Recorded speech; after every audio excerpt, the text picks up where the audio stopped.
TGIF!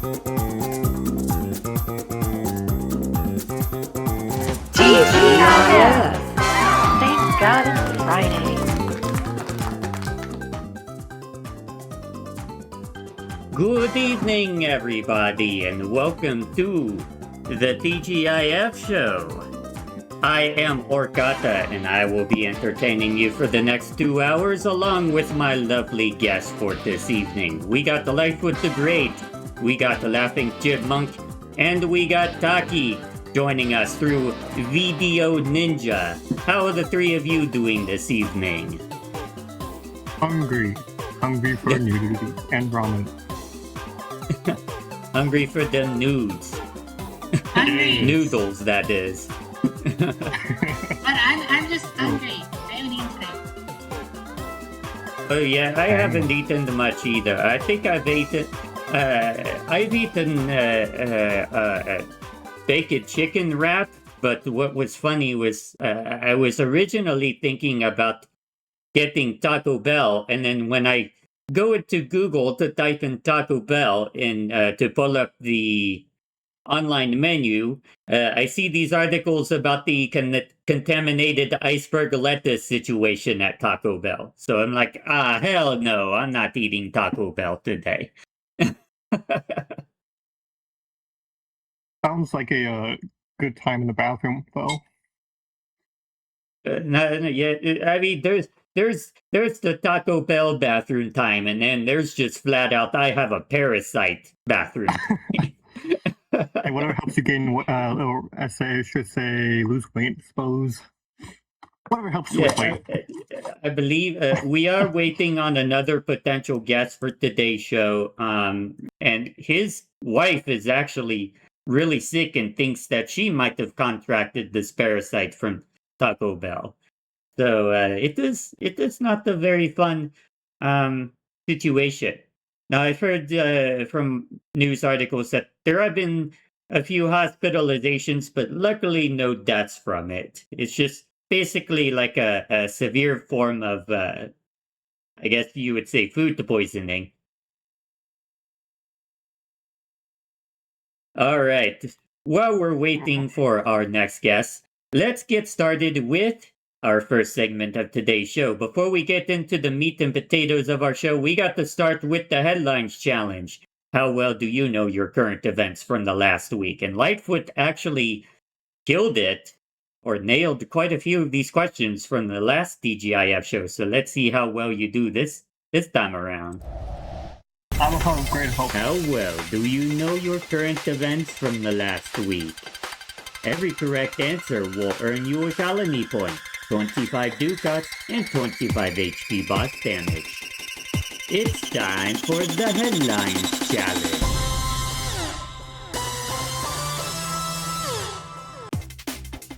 So those of you who are listening on Twitch, Kick, or Valora can also play along with us. When we play the Headlines Challenge, the questions will pop up on the screen. Just type 1, 2, 3, or 4 in the chat relative to your guess, and every correct answer will earn you ducats, which you can use towards channel redeems. With that being said, let's get started. Our first question is behind everybody. On the 6th anniversary of the U.S.-Mexico-Canada agreement, trade relations have hit a snag. The U.S. Trade Representative announced that the United States would not extend the agreement for another 16 years. This decision has triggered a cycle of what until an extension is reached or the pact expires in 2036. Is it 1, an immediate termination, 2, an annual joint reviews, 3, trilateral arbitration, or 4, mandatory dissolution? We got 30 seconds to lock in your guesses. What do you all think? Hold on, I'm Googling. Cheater! I feel like the way we are, probably just terminate people. You're thinking immediate termination? Yep. I'm going to go with maybe trilateral arbitration, personally. Oop, time is up. The answer, we were both wrong. Annual joint reviews was the answer to that question. I was just about to say it. Oh, man. That's okay. We got plenty more where that came from. We got a total of 11 questions for today's Headlines Challenge, if I recall correctly. We'll move on to the next question. The latest phase of conflict has moved beyond strictly military targets. Reports indicate that U.S. and Israeli forces have begun striking dual-use civilian infrastructure. That's not good. On July 16th and 17th, projectiles hit major bridges and a key railway junction near what city, which houses Iran's largest port? Is it 1, Keshem Island, 2, Bandar Abbas, is it 3, Avaz, or 4, Tehran? Got 33 seconds to lock in your guesses. What do you think? I've absolutely no clue. Say what? Tehran. It just sounds right. You're going Tehran. Yeah, that does kind of sound like an Iranian city. Tehran. I don't know any of them, but I'll go the first one because if anything's going to be your large port, it's going to be an island. Gotcha. So you're going, what, Keshem Island? Yep. All right. Time is up. The answer, oh, we all got it wrong again. Hey. Bandar Abbas was the answer to that one. We're gonna have to step up our game for the Headlines Challenge today. Yep. So Next question. Tensions in global energy markets have skyrocketed following a major announcement from the White House. On July 13, 2026, President Trump officially announced a what of Iranian ports to ensure the country pays consequences for attacks on merchant vessels. Is it 1, a drone-only surveillance zone, 2, total air exclusion zone, 3, a naval blockade, or 4, cyber embargo? I want to say 2. I'm going naval. Stick with lucky 4. You're going, okay, Lightfoot goes with 2, Taki goes with 4. I'm going 3, naval blockade, because that's what Trump has done in the past.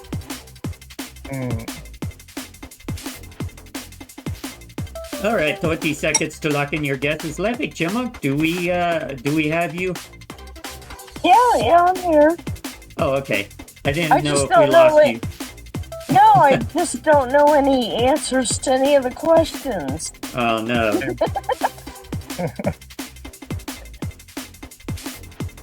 All right, the answer is number 3, naval blockade. We have a chat message that just came through from somebody on Valora, so let me read that here. Welcome to Valora. Super awesome having you with us. We hope you will find a new home. For any questions, feel free to join the Discord. Ah, okay, so the Valora team had joined us. Welcome, my name's Steve. Thank you for the welcome. All right, I have to, I just got word from our potential 4th guest of today's show. He is having issues finding his Wi-Fi password, ironically. That's funny. So, hopefully he will be able to... Yeah. Hopefully he'll be able to get that resolved here shortly and he'll be able to join us. Our next question. Spain has proven to be a dominant force in the 2026 tournament, living up to their status as European champions. This is talking about the FIFA World Cup, by the way. Their journey to the final was cemented after they shut down whom in a 2-0 semi-final win. Did they shut down 1, Belgium, 2, Austria, 3, Portugal, or 4, France? I don't know if I agree with that. Talking sounds really hot. Maybe extraordinary, but you know. Taki. What? What happened? I don't know. I'm spamming the chat, that's all. Taki Aquatic is saying that Taki sounds really hot. I'm sure she looks super hot too. That's funny. Thank you. Don't believe this propaganda. Yeah, 15 that's totally seconds an to lock anonymous in your message. guesses. And as a reminder, those who are tuned in, you could type in 1, 2, 3, or 4 in the chat to place your own votes on these questions. Austria, final answer. All right. But France, I clicked France. Okay, I'll give it to you, Taki, because you got it in just in time. The answer was indeed France. Good work. Give me 1 second. I just got another message here from our potential guest, making sure I'm in the process of emailing myself the Wi-Fi password or the link so that I can get connected. Okay, so we should have them here very shortly. All right, give me 1 second here. I have to disable the most recent question so it doesn't come up again. All right, our next headlines challenge question. A cyclospora outbreak in 5 states has been linked to contaminated lettuce at a popular restaurant. More than 1,644 cases since May the 13th have been reported I just accidentally leaked the answer. We'll pretend that I didn't say that. I knew it was Taco Bell anyway. Well, that's because I told you in a text message, Laughing Chipmunk, so you don't count. I don't need lettuce. Oh, that's it's funny. there. Oh, we got Tom Cruise joining us. Hey, Tom Cruise, how are you doing? Hey, can you hear me? Yes, I can hear you, Tom Cruise. How are you doing? I'm just waking up, believe it or not. All those movie productions. How are those movie productions coming along for you? Yeah. Well, I'm retired. No, actually, I'm a different Tom Cruise. I just shared the name. Oh, gotcha. The answer to the question is, of course, Taco Bell. Everybody got that right because I accidentally said the answer as I was reading the question. Yes. All right, so sorry that I'm late. I'm sorry. That's all right. We'll never forgive you. So, Tom, we're playing the headlines challenge, so it's basically our fun way of recapping current events from the last week. So instead of just plain old reading out news articles, we've turned them into multiple choice questions, and we're trying to guess the correct answer. Our next question. Lawmakers in Washington are demanding answers about Homeland Security's vetting processes. This comes after an ICE officer, David Brulette, was involved in a deadly shooting in Biddeford, Maine. The victim was identified as Whom, a 25-year-old Colombian national who was not the intended target of the arrest warrant. Was it 1, Masoud Pezeshkian, 2, David Brulette, 3, Pierre Al-Rahi, I apologize, I'm terrible at pronouncing names, or 4, Johann Sebastian Duran Guerrero. 23 seconds, what do you think the answer is? The Pokemon I choose is Johann Sebastian Duran Guerrero. I'm thinking the same thing, just, long Colombian name. I don't know any of them, but I like the number 3. You're going to Pierre Al-Rahi. Okay. Or Al-Rahi. The correct answer was 4, Johann Sebastian Duran Guerrero. Yay. Nice one. We got 5 questions left in our headlines challenge for today. Our next question. The road to the World Cup final is now clear after high-stakes semi-final matches. Argentina, led by veteran star Lionel Messi, secured their place in the final after defeating whom in a dramatic 2-1 victory? Did they defeat 1. Egypt, 2. England, 3. France, or 4. Switzerland? I'll give you a hint. France was the answer in the other question. France cannot possibly play in 2 semi-final matches, so it's definitely not France. How despicable. 32 seconds. What do you think? I'd say number 2, and my assistant Hazel helped me. Has Hazel been watching the World Cup? Nice, that TikTok video. She watches TikTok videos. I don't know if you can hear her in the background. Taki, what was your guess? TikTok, Hazel. No, I'm not. Hazel I doesn't agree, feel well. England. All right. For all alien, I'll go in as well. I'll trust the assistant. You'll trust the British. The answer is indeed number 2, England. Next one. Moving on to our next question in the Headlines Challenge. FIFA has finally locked in the details of the 23rd edition of the World Cup. While the tournament is being hosted across Canada, Mexico, and the United States, all eyes are on the final match, scheduled for July 19th, 2026. That's just in 2 days. The match will take place at which stadium in East Rutherford, New Jersey, near New York City?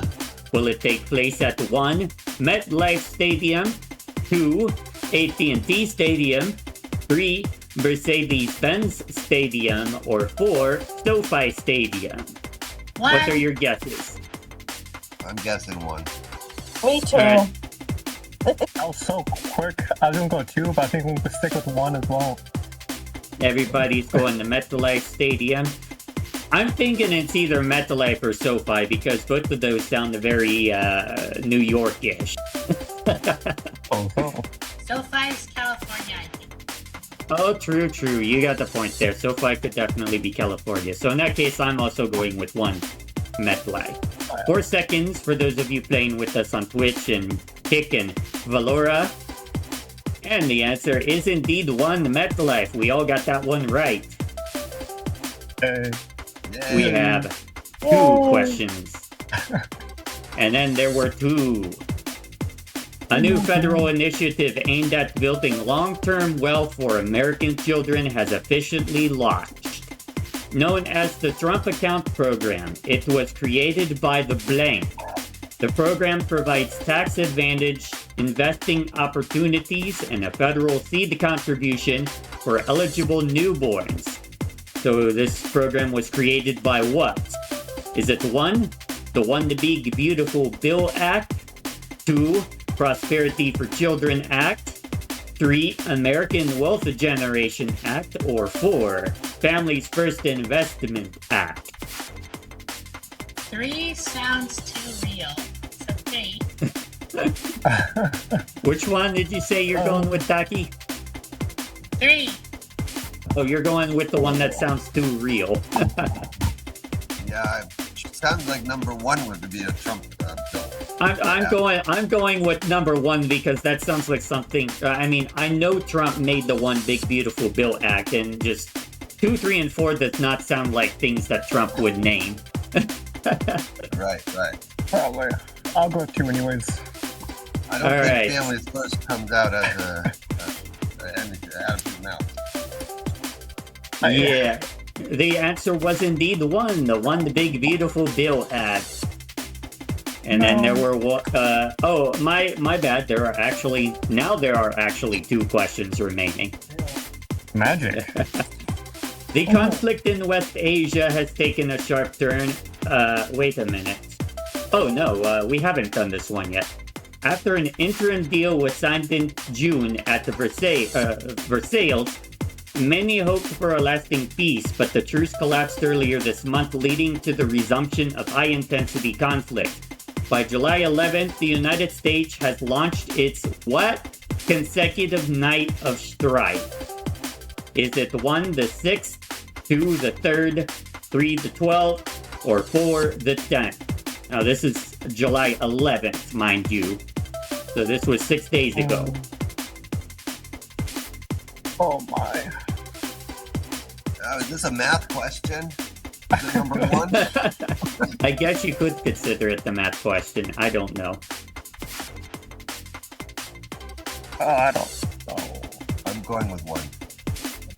You're going with the 6th consecutive night of strikes. Yeah, I think 3 would be too low. I don't know. 10 and 12 seem plausible too, but... I'll go with 3 one. seconds. Alright. Lightfoot and Tom Cruise got that right. It was number 1, the 6th. Yay! Hey. And the last question of our headlines challenge for today. Families across the country are looking into the specifics of a new federal savings account. One of the most discussed features is the federal government's one-time seed contribution. For eligible children born between 2025 and 2028, the Treasury Department will deposit how much money into the account? Is it 1, $1,000, 2, $5,000, 3, $500, or 4, $2,500? And I apologize for the jumping there. I think it's like a little... It's an HTML bug. Gotcha. It has to, that clock, the timer on the right-hand side, the numbers are different widths, and it's causing some weirdness to happen. I see that. I'll go with one. I'll go with one because we have a history of $1,000 stimulus stuff and other things. That's what I'm thinking too. 1,000 sounds like a good number for stimulus. Yeah, I like that number. Final answer. 1,000. Let's explore. All right. No one. We got the number 1 was the answer. And that concludes today's Headlines Challenge. With that being said, we're going to take a quick break on the TGIF show, and when we get back, we're going to get right into our main topic for today. So everybody stick around. We'll be right back. Yeah.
The bass.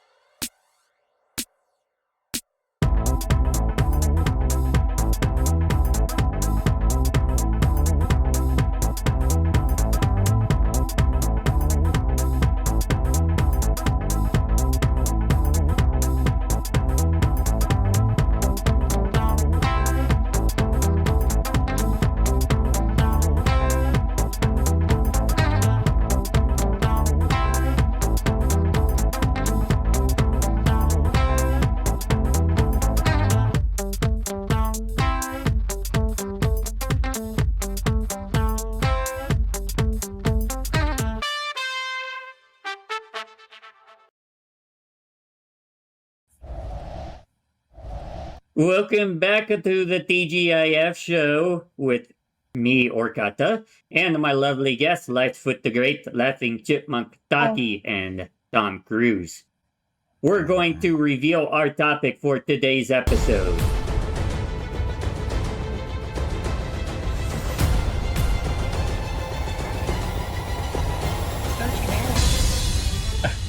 National Nude Day. Let's That's strip right. that hockey. National Nude Day was July 14th, 2026. So it was about 3 days ago. And this is an article from National Today talking about National Nude Day. Now, I'm not going to read the full article. So if you want to read the full article, just go to nationaltoday.com. National Nude Day celebrates body positivity and the freedom of the human form every July 14th. The day encourages reflection on the philosophy of nudism and naturism, emphasizing acceptance and connection with nature. Consider exploring designated naturist spaces, learning about body acceptance, or simply appreciating the natural body. Here are some organizations and brands to recognize for National Nude Day. First off is, of course, the American Association for Nude Recreation, or the AANR. Founded in 1931, the AANR is the largest nudist organization in North America, dedicated to promote the naturist lifestyle and protecting the rights of nudists. It provides resources, events, and a network of affiliated clubs and resorts. But there's also the Naturist Society, which was established in 1980. The Naturist Society aims to educate the public about naturism and support the rights of naturists. They offer information, community forums, and naturist travel and events. Now, what's interesting is there are some other brands here. One you may not think about, Dove. A personal care brand that was launched in 1957, Dove is widely recognized for its Real Beauty campaign, which challenges conventional beauty standards and promotes body positivity and self-esteem.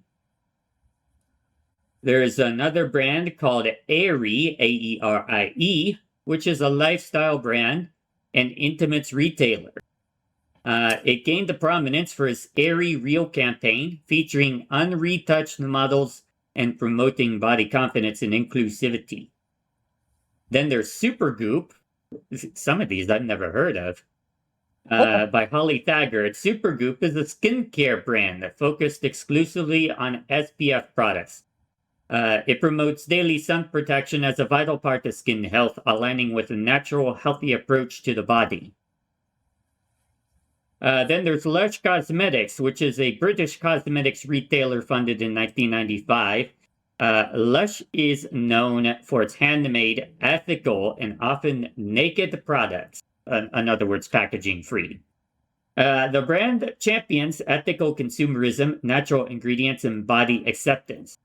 And then there's Outdoor Afro, which is a national non-profit organization funded in 2009 by Rue Map that celebrates and inspires Black connections to nature.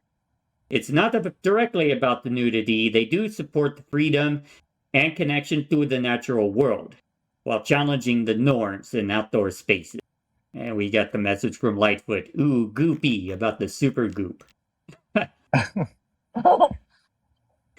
National Nude Day is celebrated all around the world. As the name suggests, people remove all articles of clothing on the holiday.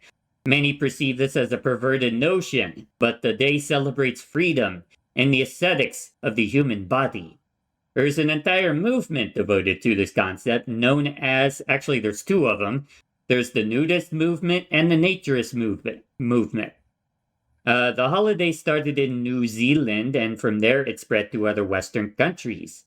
National Nude Day came into being when former rugby player turned television presenter Mark Ellis dared viewers to streak in front of New Zealand's former Prime Minister Helen Clark sometime at the beginning of the 21st century. The holiday is now celebrated over 30 countries worldwide. That's an interesting origin story, let me tell you.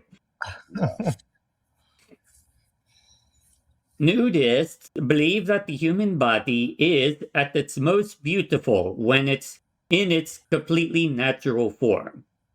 This is debatable and often frowned upon, but like it or not, nudists encourage others to free themselves from the confinements of clothing. The health benefits of going nude are undeniable.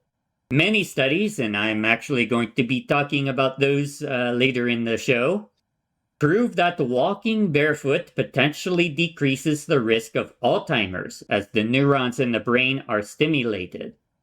The skin is exposed to sunlight and thus the body stores higher levels of vitamin D. Fitted clothing restricts circulation, which is another reason to go without it. Benjamin Franklin was apparently aware of all these benefits as he would reportedly enjoy air baths near an open window, allowing fresh air to envelop his uncovered body. I believe I heard about that.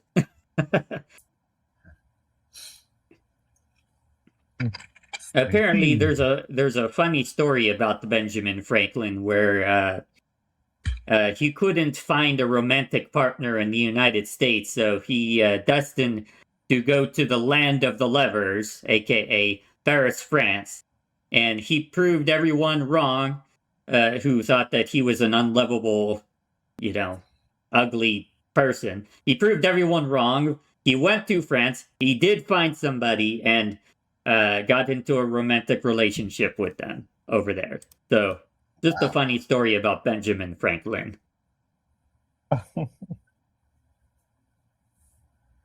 So, how can the businesses celebrate National Nude Day? Local businesses can thoughtfully observe it by promoting body positivity, and natural well-being. Wellness centers and spas could offer natural glow treatments or workshops on self-care without judgment. Retailers focusing on ethical, natural, or organic products, especially skincare or sun protection, can highlight their commitment to healthy living and body acceptance. Art galleries might feature works celebrating the human form, sparking discussion and appreciation for the diverse bodies. The key is to approach the day with respect and focus on empowerment rather than exploitation. Traditions. The traditions followed on National Nude Day are observed in a polite manner.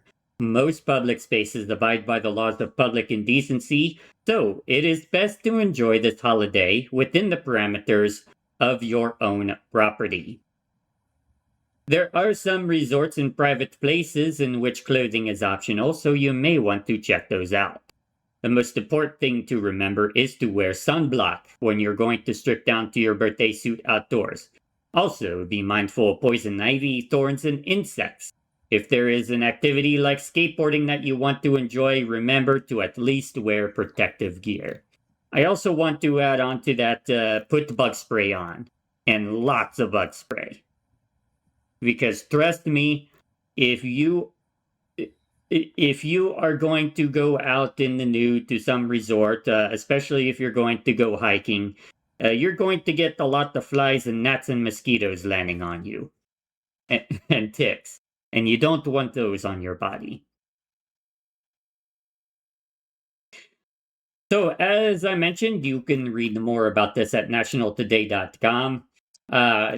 I'm going to turn it over now to our lovely guest, Tom Cruise. Tom Cruise, do you have anything you would like to add on about the National Nude Day in particular? Oh yes, thank you. This is why I was excited to be here today for the National Nude Day, and yeah, yes. I have experienced it, so I don't know what you would want me to talk about, but I think it is freeing, and more people should do it. But it's not about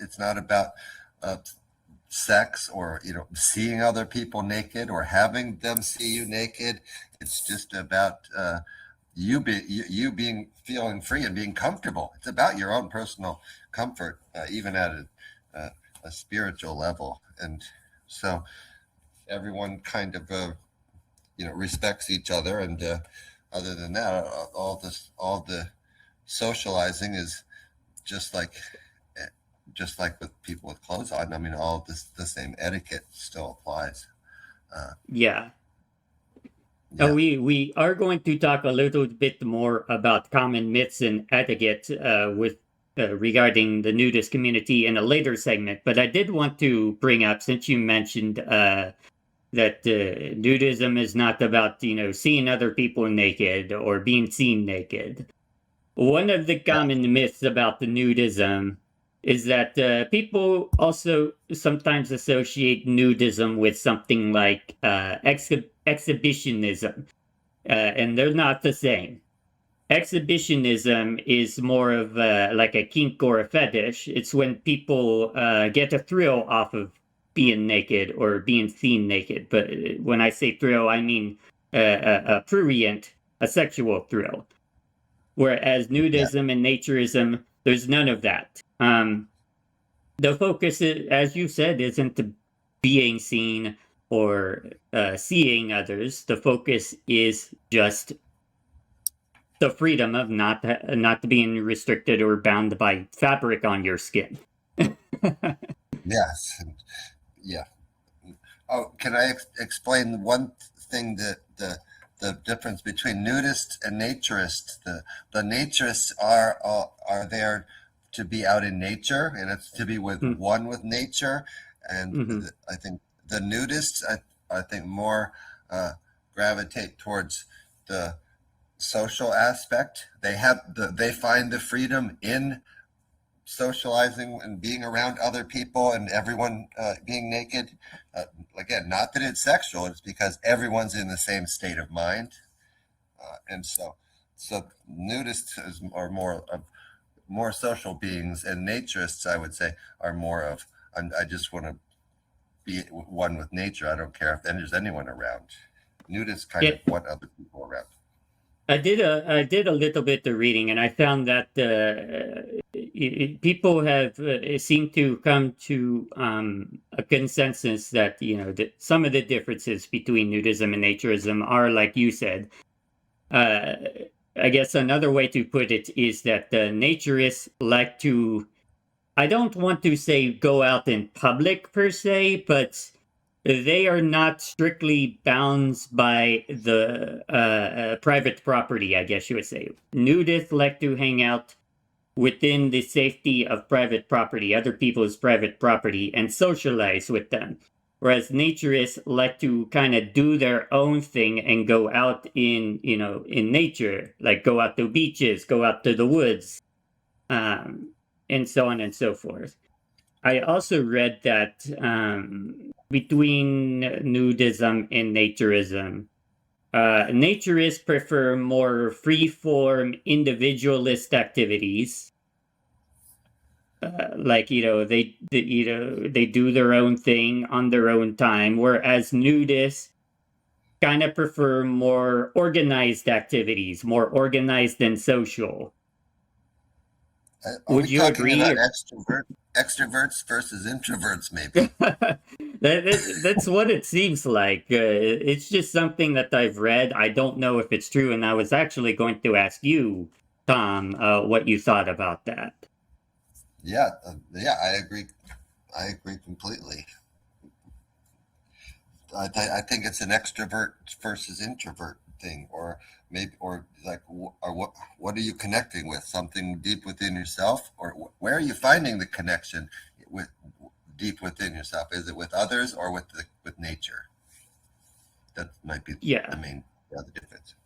Now, that's not to say that, nudists don't connect with nature or that naturists don't socialize. Very much many of them do engage in those. This is more or less I guess you would say the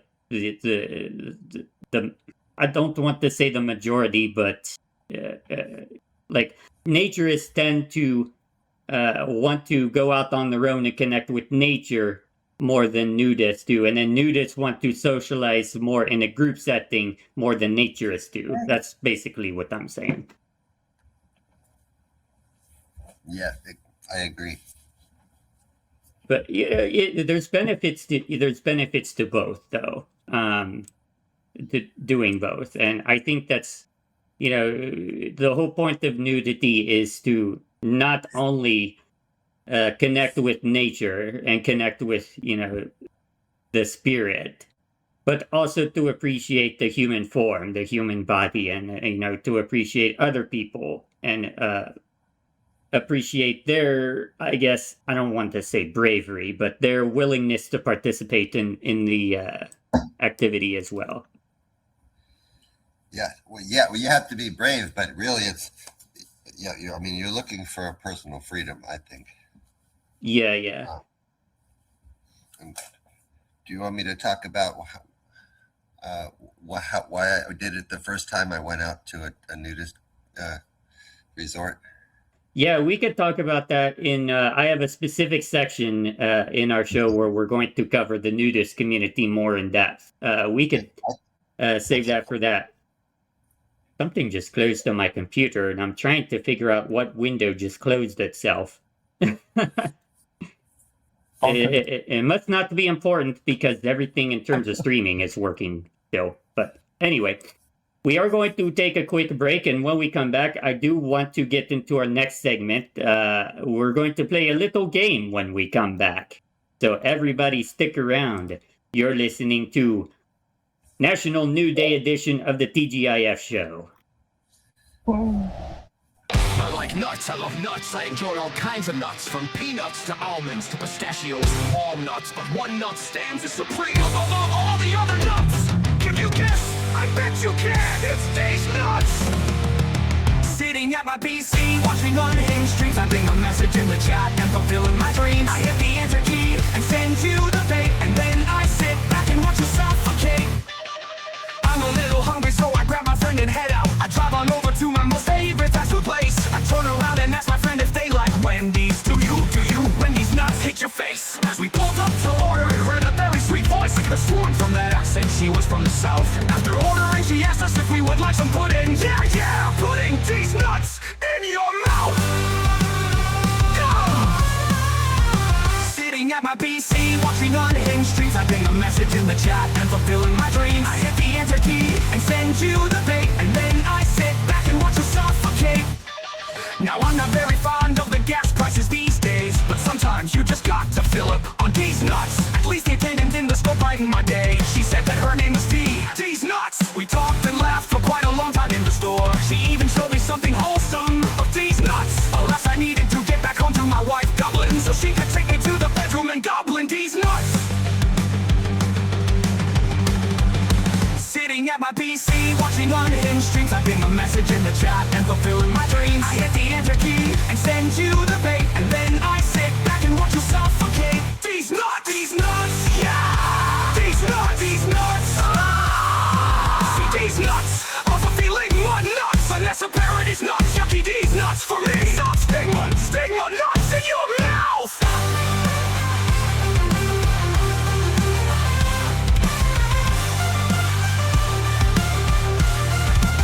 Sitting at my PC, watching unhinged streams, typing a message in the chat and fulfilling my dreams. I hit the enter key and send you the bait, and then I sit back and watch you suffocate. These nuts!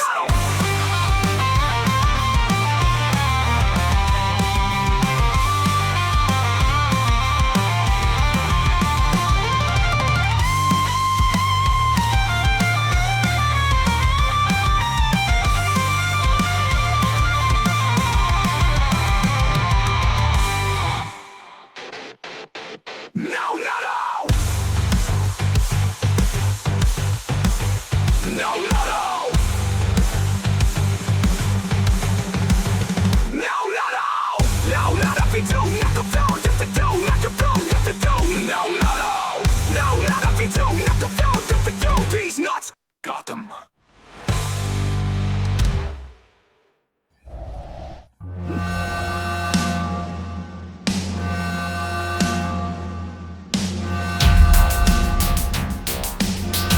The challenge alarm is sounding on the TGIF show. It's been a while since we've done a challenge on the TGIF show, so this will be exciting. Usually what we do is we just do some sort of improv game or something like that. But we have an actual game that we're going to play. And you're going to get points for it. Give me 1 second while I prepare the game. Alright, the game that we're going to play today is going to be quite thematic of today's topic of National Nude Day. The game is going to revolve around a piece of clothing that you may or may not be wearing. It's called In My Pants. Okay. So the way this game is going to work is that this is a combination improv and actual game. So we're going to be doing improv during this game, but we're going to be acting out the scene. But at any point after somebody's line, any one of us can shout "In my pants" at the end of somebody's line. And if anybody makes a reaction to it, then the person who shouted "In my pants" gets a point.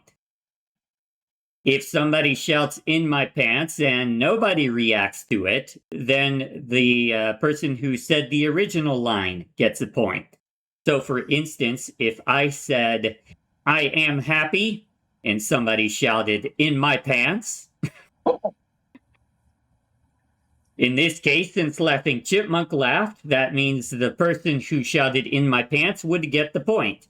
Now, if nobody laughed, then I would get the point for saying "I am happy." So that's how the game works. Are you all ready? So it's kind of a gamble. When you say "In my pants," you're gambling, hoping that somebody will laugh, and if they do, you get the point. But you're taking a risk because if nobody laughs, then you're giving the point over to the person who said the original line. In my pants. The game hasn't started yet, Taki. Oh, okay. In my pants. Oh my. All right, I am going to now draw an improv card in my pants Yeah. to determine today's scene. Whitings are small fish caught in nets. Dialogue. Whitings are small fish caught in nets. So I guess our improv scene is that we are all on a boat trying to catch whitings in a large net that was not meant to catch whitings. It's too large. The fish swim right through it. So with that being said, who wants to start us off?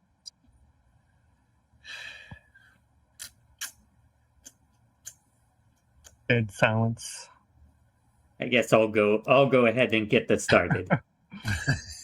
Good. I was hoping. So I am the captain of the ship, and I am rowing the boat across the waters of the Atlantic Ocean. I have my trusty crew, Lightfoot the Great, Tom Cruise, Laughing Chipmunk, and Taki with me on board. And I shout over to Laughing Chipmunk, "I ready the net!" Okay. Okay. Nets throw are the- ready. Throw the net in the water. Splash! In my pants. Exactly. I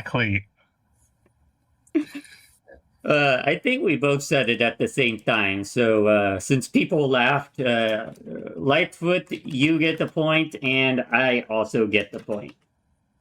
Yay. We'll call it the tie between the two of us. All right.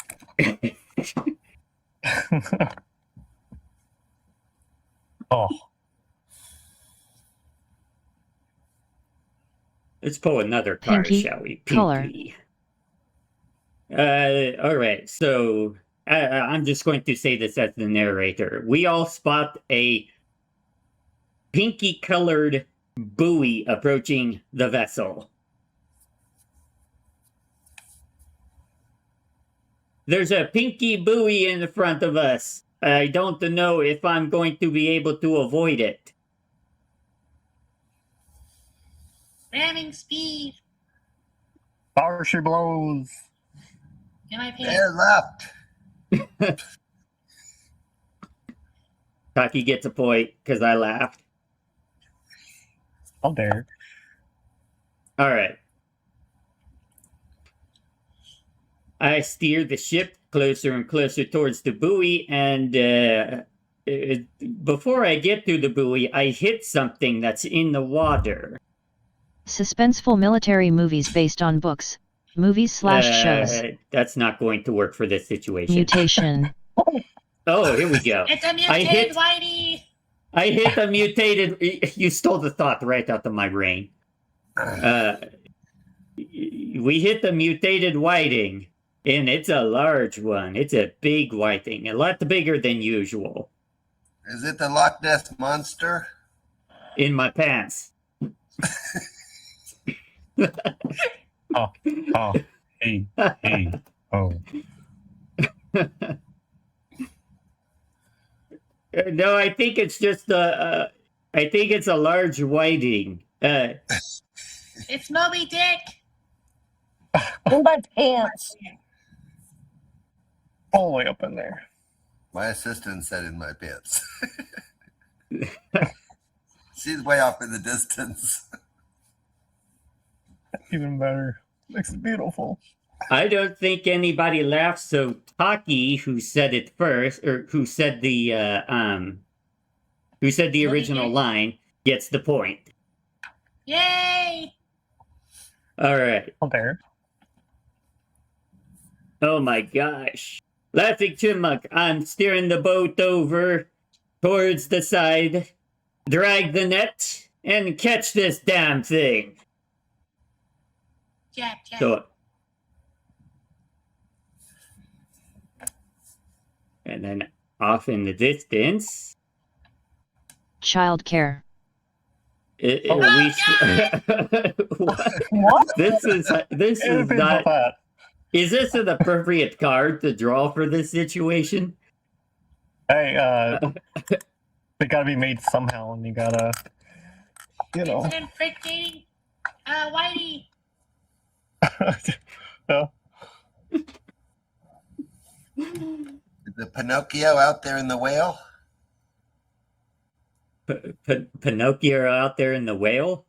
I'm just thinking of children. Oh gosh. Child care.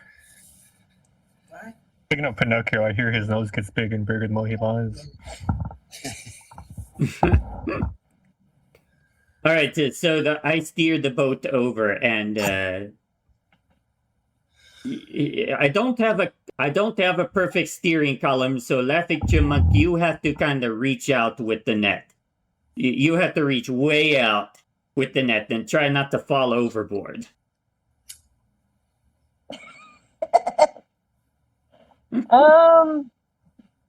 Reach. Okay. I'm trying to reach it.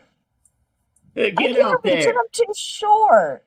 Get out there. You can reach it. Come on, I believe in you. No, I'm too short. I'm gonna fall over. Oh, come on, you. Overboard. Did you actually fall over, or are you just saying that? I Like definitely that? did not shove her. Oh, No, Taki actually- shoved her into the water. I'm going to pretend that I didn't notice Taki shoving her into the water. I'm I just said I didn't. Oh, you There. didn't. Oh, okay. The audio glitch. I didn't hear the definitely didn't. didn't. No, Wait. I'm actually in the water. That's why I yelled chipmunk overboard. I fell in. And I was covering my ass. This is the 6th time this week that I've had to do this. All right, In my Tom pants. Cruise, ready the rope and the anchor. Wait, what? I think that's a point for Lightfoot. And a light vest. Yeah, I almost forgot about the light I vest. think the random in my Forget about pants are that. the best. Yeah. I'm sorry, I was laughing at the random in my pants. I am hilarious to my very core. Very funny. Very funny, Jesse, am I? I think it's time. We shall draw another improv card. Contracted pupil, symptom.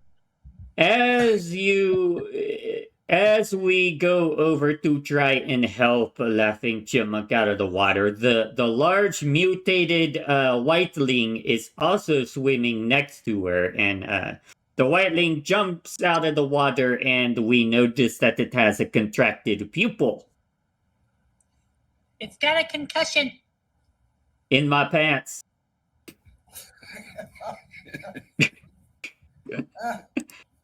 I love that I can I hear got the it. laughter in the background.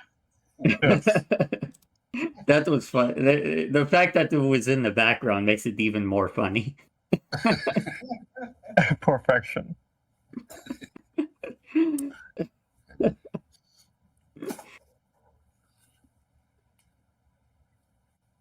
Tom Cruise, quickly get the Laughing Chipmunk out of the water. She's swimming. She's drifting towards the whiteling net. Hurry, hurry, hurry!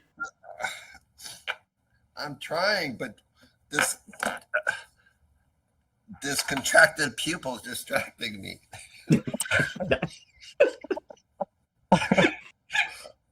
That's not the only thing that you're distracted by. Pull. Oh, heave! All right, you get the rope. You toss the rope out. Laughing Chipmunk, do you manage to grab the rope? Yeah, I got it. All right. Eve! Lightfoot the Great, give me a random number between 1 and 4. 3. All right. The whiteling tries to, while Laughing Chipmunk tries to grab the rope, the whiteling gets behind Laughing Chipmunk and tries to grab her pants, but luckily misses. But the large mutated whiteling is still right behind her. In her pants. I heard that. I might as well put Hazel on the scoreboard for that one. It grabbed Chipmunk's pants. No, Grab my pants in my pants. It just missed. It just missed. It did not grab her pants, but the whiteling is still right behind her. Since when did chipmunks wear pants? Wait, are you a literal chipmunk in this scene? How did a chipmunk get on the boat? You ever seen Alvin the Chipmunks? It's the same kind of rules. I snuck on the boat, actually. Maybe they're flippers. If you snuck on the boat, then it's very concerning that the captain ordered you to throw the rope. Yeah, I was going to say.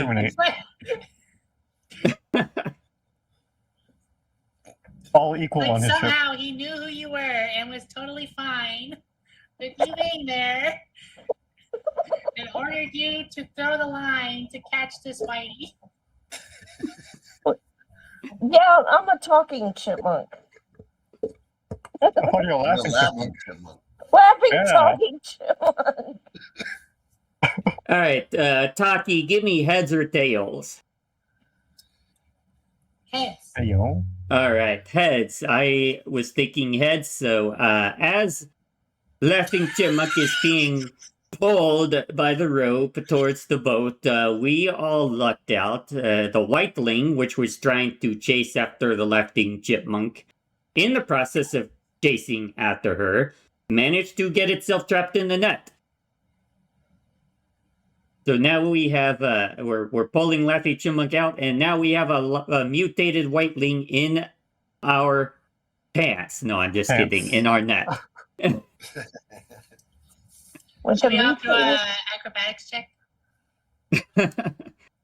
Also going to strength check, but yeah. You want to do it? Okay. How acrobatic would you say you are? Very. All right. Give me a number between 1 and 4. Lucky 4. Ooh, I was thinking 2. You were 2 off from me, so yeah, whatever you were trying to do, you make it, but you almost lose balance in the process. I don't know what I was doing, but I don't know what that check was for either. What were we? I guess just some random we're trying to get Laughing Chipmunk back in the boat. Taki doing a random somersault or something on the ship. I don't know. Sounds like Taki I know. Being immature. Okay, I'm gonna pull up the Very next accurate. improv card. Being immature. So, That's very fitting.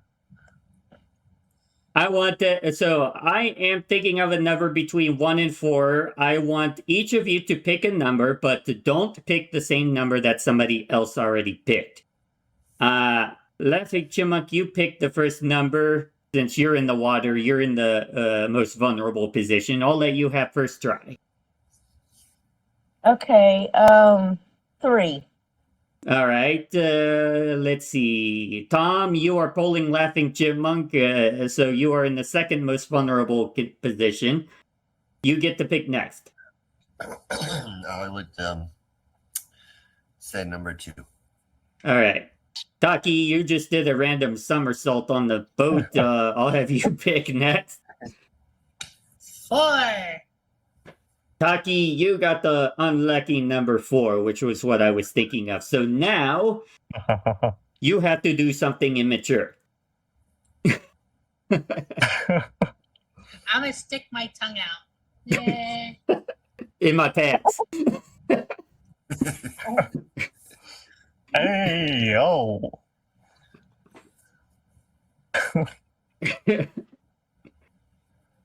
We'll end the scene in about 2 minutes. So we got 2 more minutes in this scene. Tom Cruise, you finally managed to get Laughing Chipmunk out of the water. Laughing Chipmunk is dripping wet. Laughing Chipmunk, would you say you're freezing cold? Yes. Oh, I heard that, Taki.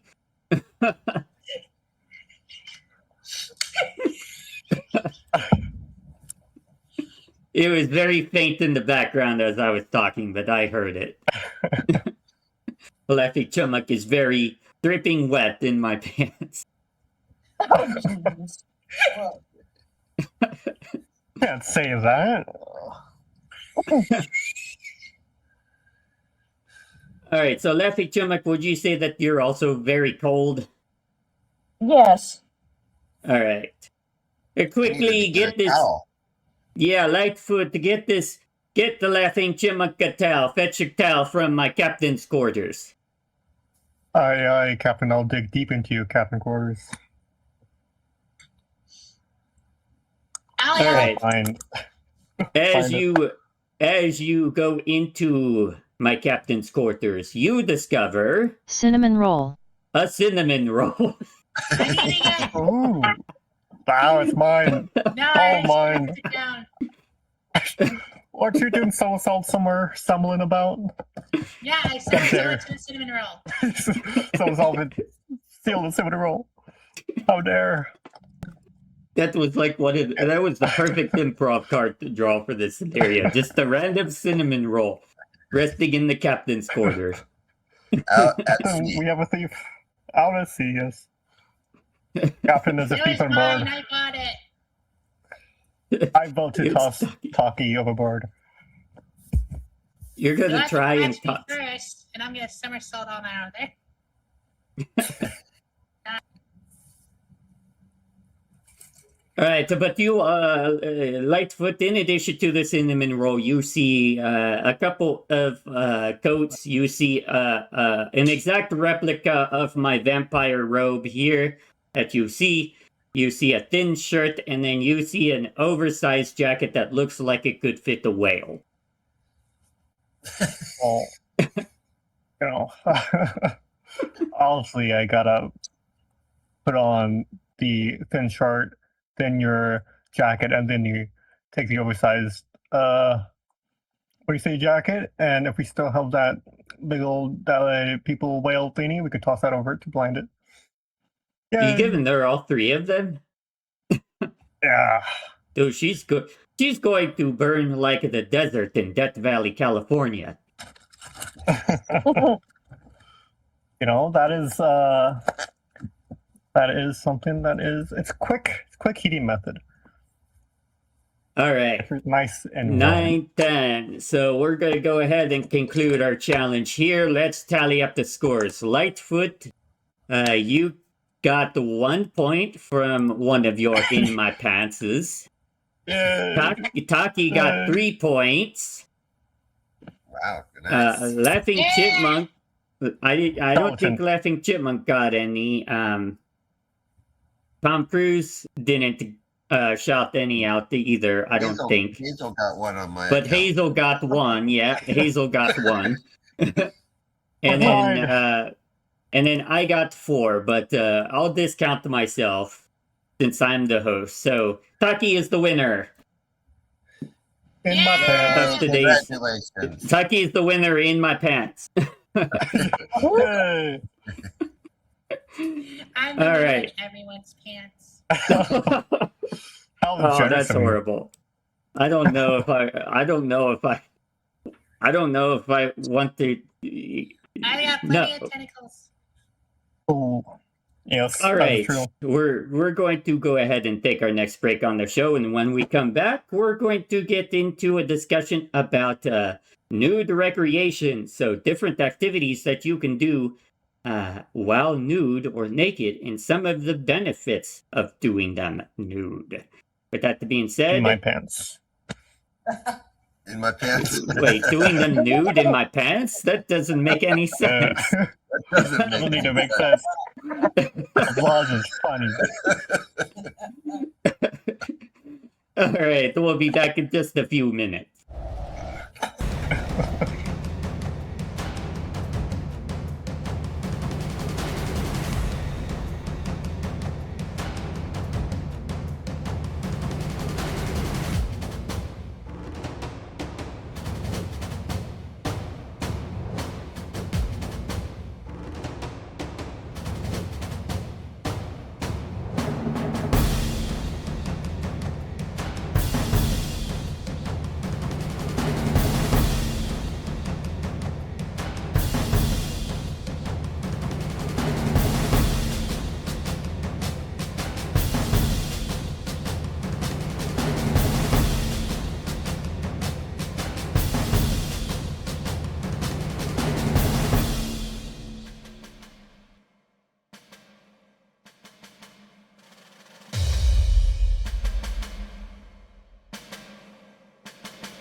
And welcome back to our National Nude Day edition of the TGIF show.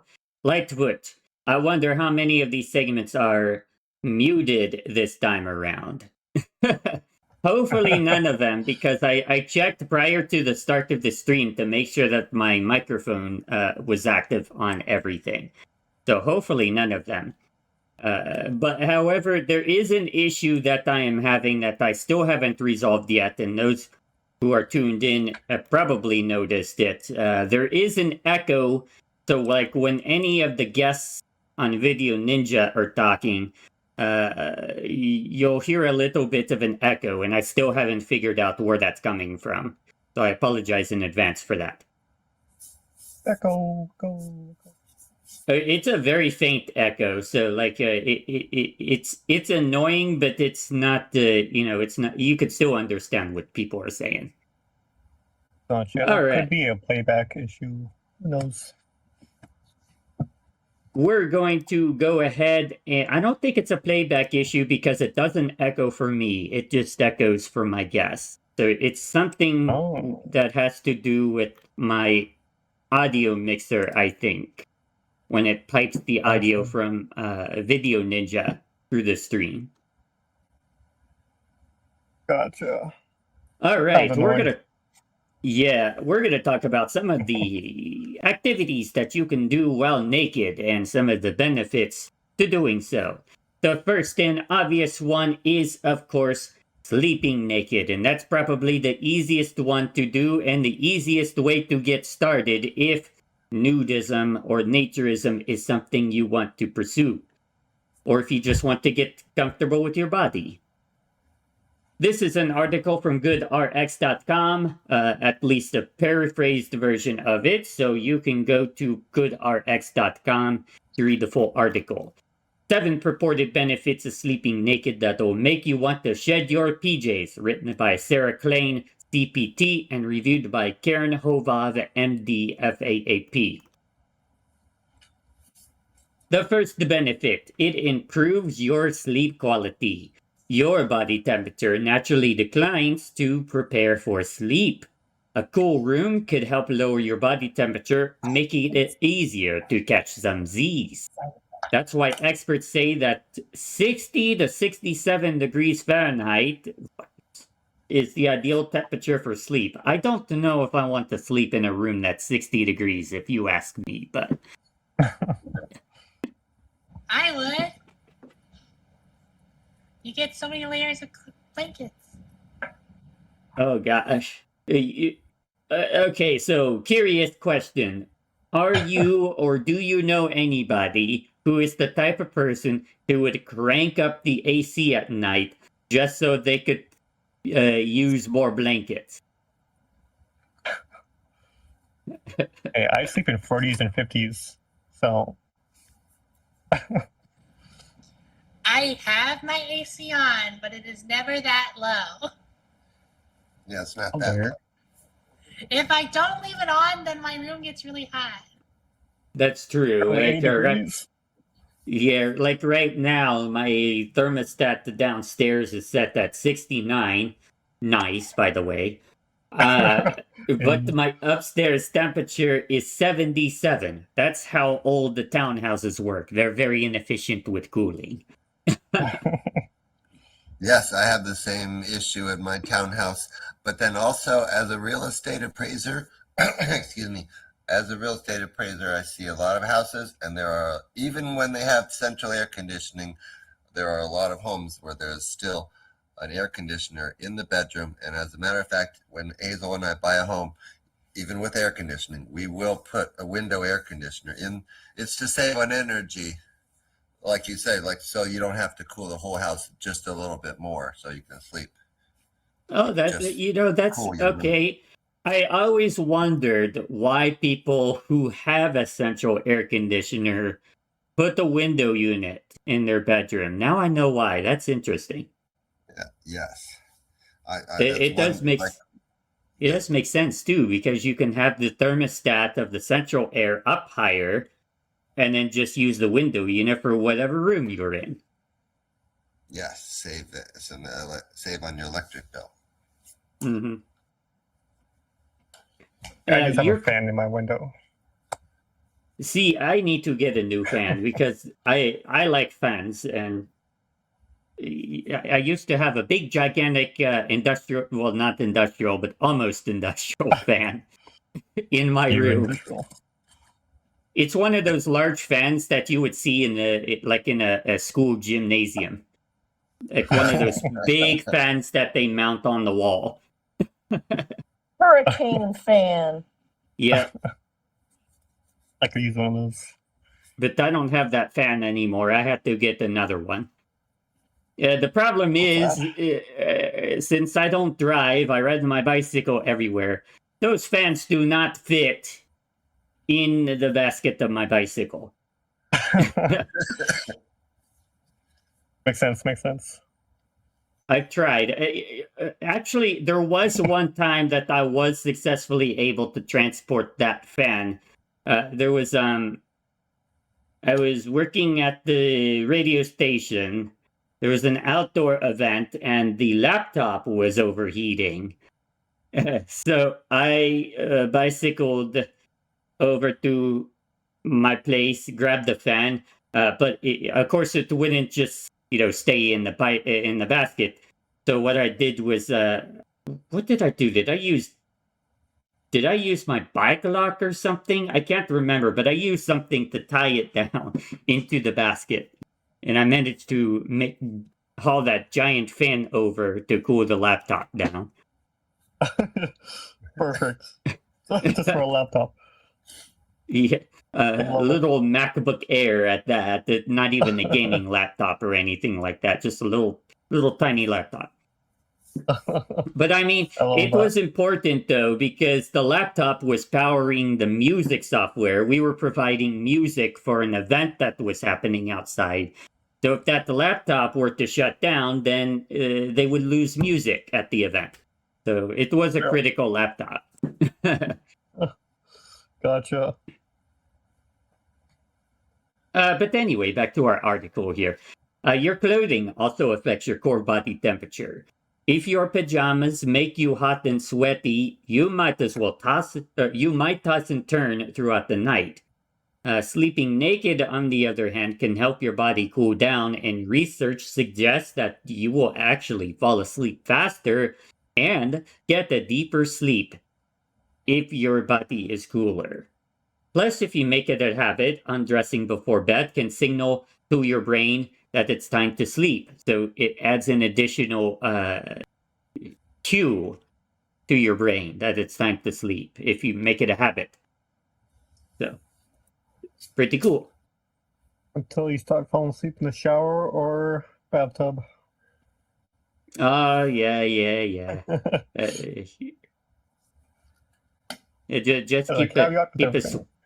Just just leave your swim trunks on in that case then.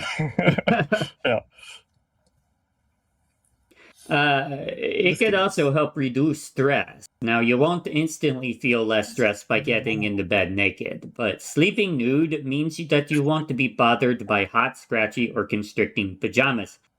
It can leave you more relaxed and at ease.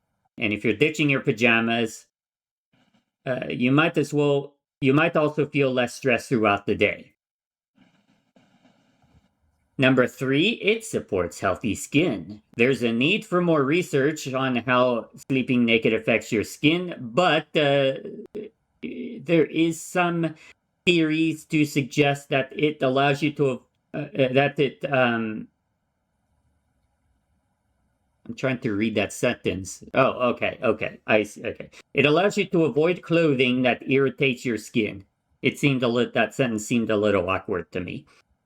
Pajamas, bras, and underwear that are too tight or made from synthetic fabrics can aggravate acne, eczema, or other skin conditions. You should also choose bed sheets and blankets that minimize itching, such as cotton, silk, and bamboo. Your skin also repairs and regenerates at night. One small study found that the people who sleep well have fewer signs of skin aging, like wrinkles. Number 4, it boosts your self-esteem. Some people might be hesitant to sleep naked because of concerns about their body and appearance. But shedding your clothes can give you confidence and a boost. Research should suggest that spending more time naked may improve your body image and self-esteem. In one study, people spent time naked in social settings. Afterwards, they had less anxiety about their bodies, so you might even get a bigger benefit if you sleep naked with a partner. Speaking of sleeping naked with a partner, number 5, it promotes intimacy.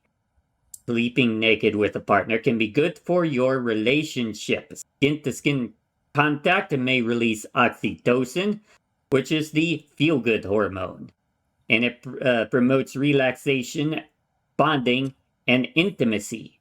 It also plays a role in sexual arousal and pleasure, so sleeping naked could contribute to a healthier sex life. And speaking of sex life, number 6, it helps male fertility. Sleeping in the buff may support male fertility. However, there needs to be more research for it. There is a study that found that those who regularly wore boxers had a higher sperm count and concentration than those who wore tighter underwear. Experts think it's because tight underwear can be hot and sweaty, but cooler temperatures support optimal testicular function. There aren't any studies directly looking at the effect of sleeping naked on male fertility, but there is evidence that cooling down the scrotum at night can lead to better sperm quality. And finally, number 7, for the women out there, it supports vaginal health. Vaginal yeast infections are common, and while you might not be able to avoid them entirely, you can help prevent them. How can you do that? Avoid tight pants and underwear that increase moisture in the genital area. Sleeping naked, or at least without underwear, can help keep the vulva and vagina cool and dry. If you aren't comfortable sleeping without undies, then you can pick a loose-fitting cotton pair. Now, some tips. If you do decide to sleep nude, be sure to keep your sheets clean and wash them at least once a week. You'll probably want to shower before bed. Actually, I'm going to contest this one because there is also some research to suggest that showering before bed is going to negatively impact your sleep. My recommendation is that if you shower at night, actually shower in the evening after dinner instead, like 2 to 3 hours before you go to bed. That way, your body has time. When you go into the shower, your blood pressure rises. So the 2 to 3 hour grace period gives your body enough time to lower its blood pressure back down before you go to sleep. Also, make sure that you feel safe. You should be in a private space to sleep nude. I mean, you don't have to sleep nude if you don't want to. And then finally, make your bed with comfortable sheets. Because the last thing you want is scratchy sheets getting all over your skin. All right. Any comments or contests or rebuttals to what we talked about? What do y'all think? I think it's I'm out of options for sleeping naked because too much foot traffic going in and out of my room every day and night. Yeah, doing something like that can be difficult. Especially those who are sleeping like in a dorm or in a multi-family environment. Don't need to be scarring anybody.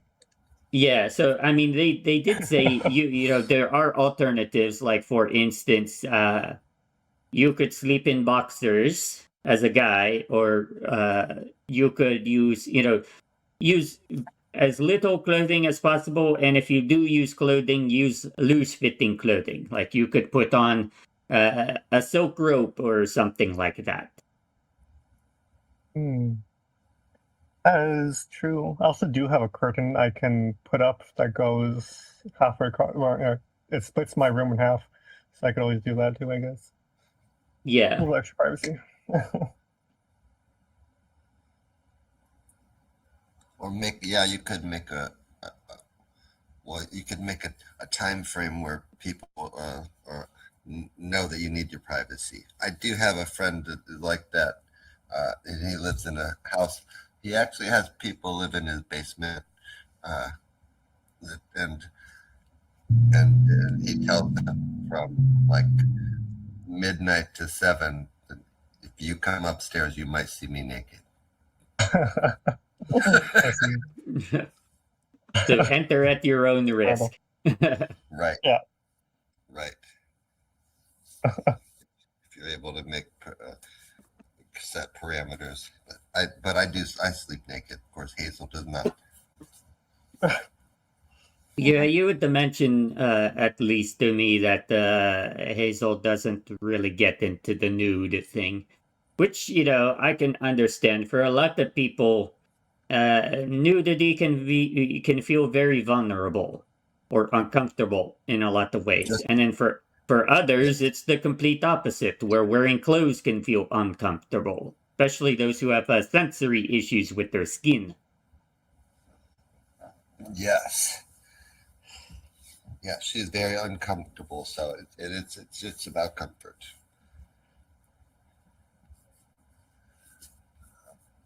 All right.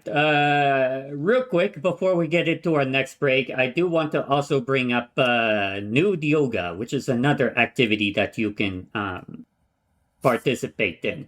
This is from yogaetiquette.com. That's YOGATEKET.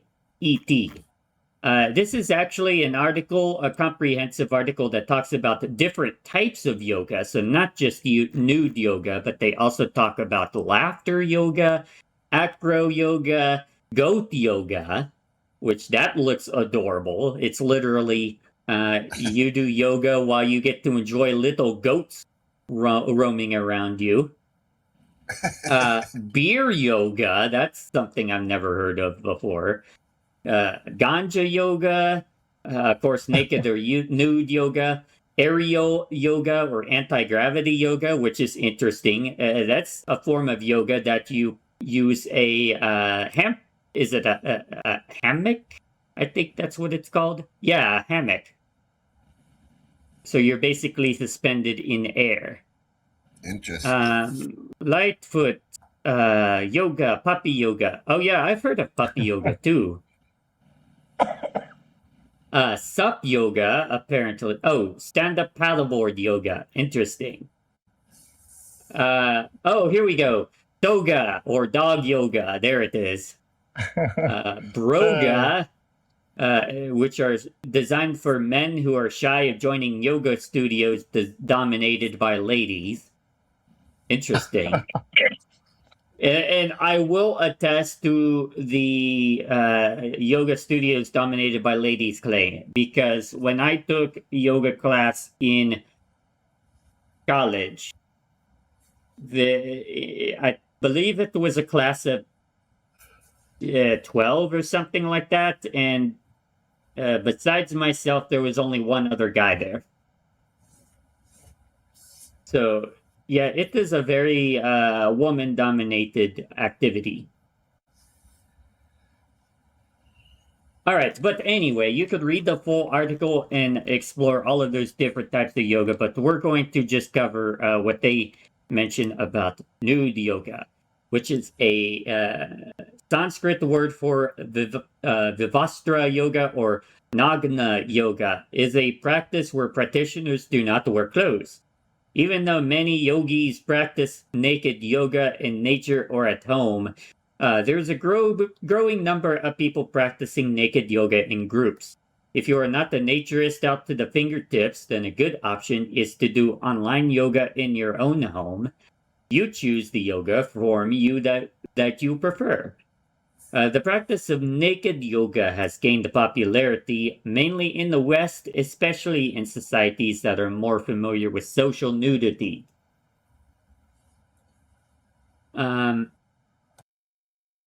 Naked yoga has been practiced since ancient times.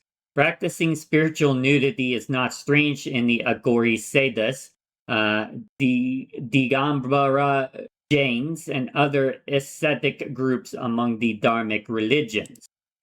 It helps you respect your body and promotes a positive body image.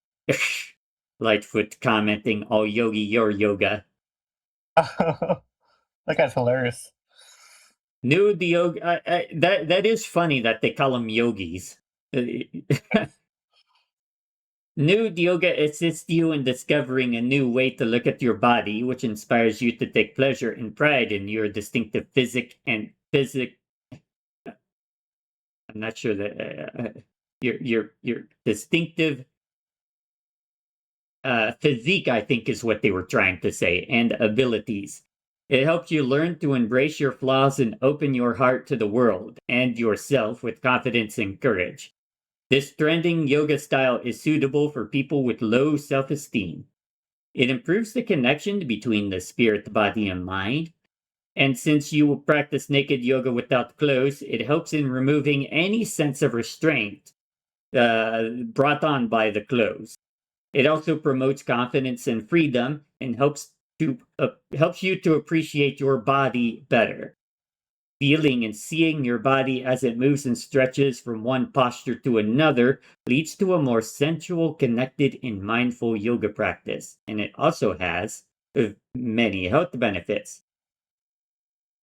Nude yoga allows the practitioners to be free from inhibition, the body shame, and other people's opinions, which can cause poor health and low energy. As you learn to respect, love, and appreciate yourself, you lose those negativities, and the physical effect of holding negative emotions is resolved.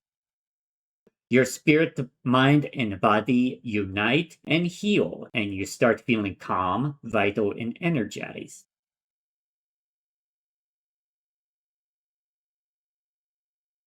It's also very sexy.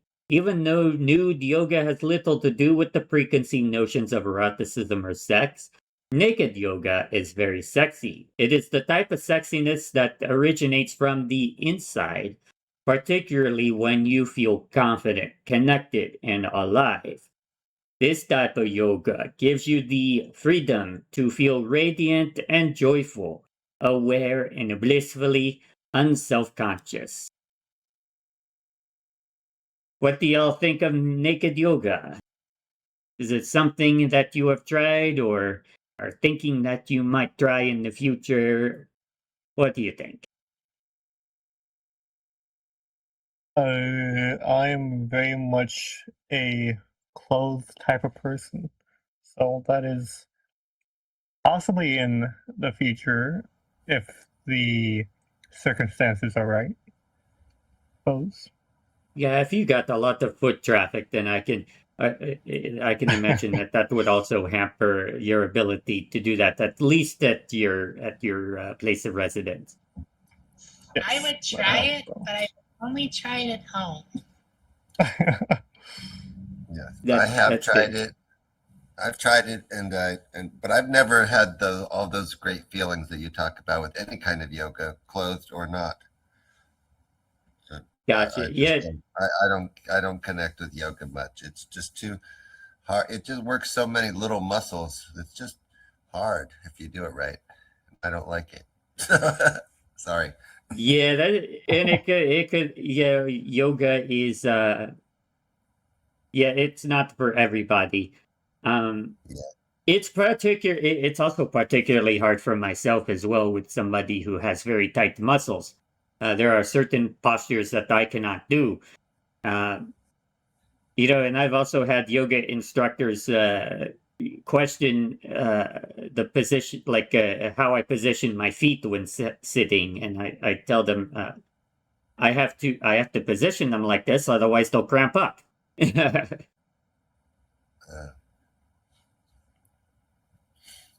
Oh no. Hey there, boo boo. Let's enjoy some picnic basket nude. Hey, boo boo. Oh, Love it. gosh. I love the impression. That was from Lightfoot. All right, so we're going to go ahead and take a break. When we get back, the last topic that I want to cover is nudism and naturism. So we're going to talk in a little bit about that. We're also going to talk about some of the common myths of naturism and nudism and etiquette. And then after that, I want to get the confirmation from you all. Are you all okay with going a little bit past our 10 o'clock end time? So I'm thinking around 10:30. I've got all the Sorry, time in the world. Eastern time. So are you all okay with us going for another hour? Probably about 7:30 for me, so that's fine for me at least. Okay. Yeah, No, I'll be okay. I know Taki has a stream of her own at 11 Eastern Daylight Time, that is. And I have to be out of here before 11 as well. So we are definitely not going to go beyond 10:30. But in addition to our nudism and naturism segment, I do have one other segment for today's show, and that is trivia. So we're going to be doing a trivia game based on all of the different topics that we covered in today's show. All right, we'll go ahead and take our break. Everybody stick around.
Welcome back to the Nude Day episode of the TGIF show. I am Orcada, along with my lovely guest, Tom Cruise, Lightfoot the Great, Traffic Chimuk, and Taki.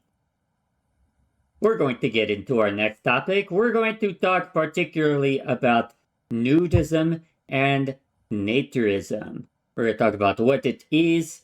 We're going to cover some of the common myths of nudism and naturism, and we are also going to talk about etiquette. Now, Tom, unfortunately, I don't have an article specifically about nudism or naturism. I only have articles pertaining to nude laws and etiquette. So I'll use the articles when we get into the etiquette discussion. But for talking about what nudism and naturism is and some of the myths, I think you and I are going to be mostly on our own in talking about that to the audience. Would you be all right with that? Yes. Yeah. All right. Tom, have a I couple think more. Go ahead. I think I will let you start us off because you know more about it than I do, probably. Uh, So we'll start with, in your own words, what is nudism? What is naturism? well, as I said before, the nudism is uh, is a connection more socially. I mean, although like we talked about before, it's not restricted to groups. Naturists can go out and be with other people. They're not always alone in nature, and nudists aren't always with other people. Sometimes they're alone, but just in general, what you're getting out of it is one of them is social. And uh, one thing that you pointed out was when people spend time with other people and everyone's naked, and then they realize it's an acceptance, and that no one cares what you look at, like what you look like. One myth is that you think everyone's looking at you, and the reality is most people stop noticing after a few minutes. I mean, just like in a natural setting with clothes on. I mean, but Yeah. if people feel the acceptance of their body, and they walk away with that more acceptance. So that's what they're looking for. I know a lot of people that had um, defects, and they would go out, and it just changed their lives as far as how they felt about themselves, because once they just took all their clothes off and went out there and said, "Here I am. This is me," and realized that no one really cares what you look like. Yeah, I think from my understanding of like social settings of nudism and naturism, uh, with the exception of the people who shouldn't be there in the first place, aka your creeps and your Yeah, perverts. Everybody there doesn't look at you any more than they would look at you when you're clothed, and right. they And all don't. this. So, yeah. Go ahead. Yeah, I was just about to say they communicate with you just the same. Y'all participate in activities pretty much the same way, except you have the benefit of enjoying more of the sun and also enjoying. It feels cooler. Everyone's more physically comfortable and uh, mentally and emotionally and spiritually comfortable. I'm going to Everyone bring feels up. free. Yeah. I'm going to bring up a myth and I'll have you talk about it, Tom. And one of those myths is that in order to be a nudist or a naturist, you have to participate in social events. Right, right. That is not true. And actually, that's what turned me into a nudist. Was I my wife and daughter and I were always naked together, and we went out camping in remote areas uh, where we could be naked. Uh, and after we got divorced, that family broke up, then I still wanted to do that, and I didn't have an outlet for that. And I thought if I did that myself, then a single male out in the woods would call the cops on me. It wouldn't just be cute. So uh, so that's when I went to the nudist resort, and was around other people for the first time.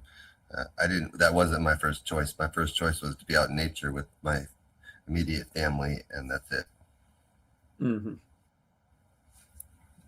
And at least from my understanding as well, some nudists, some people use the term closet nudist. I don't know how others feel about that term, but basically, I particularly don't know if that's really a good term to use. It kind of sounds shameful, like they're less of a nudist than as those who go out. But uh, basically, there are nudists who don't go out at all to social events. Like they'll just be naked at home, for instance. They might not even go out at all, but they practice nudity at home, and that's completely fine. Yeah. You still get some of the benefits of, like, being with yourself in your natural state and being able to benefit from that improved self-confidence and self-esteem with your body image and things like that, and also all of the sleeping naked benefits and keeping cooler in the house. You still get all of those benefits.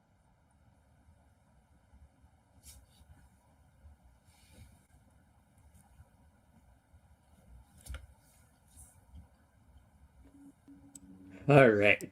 Don, did you have any other, do you have any particular points that you wanted to bring up?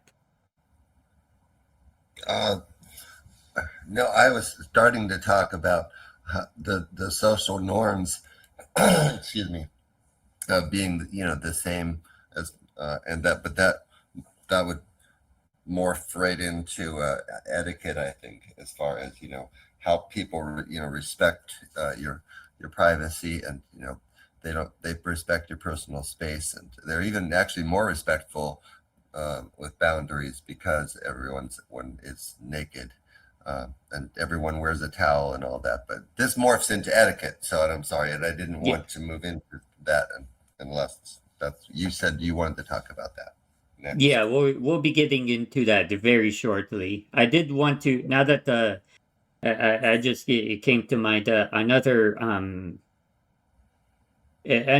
common myth of nudism and naturism, and this one particularly, I've read that a lot of men have this fear, and that is that once you go to a nudist resort or a naturist resort, that being naked and being around other people who are in the same state will arouse you. And of course, as we know, and this is the first rule, or one of the first etiquettes of nudism and naturism, is that it's not about, I don't want to say it's not about sexuality, but it's not sexual.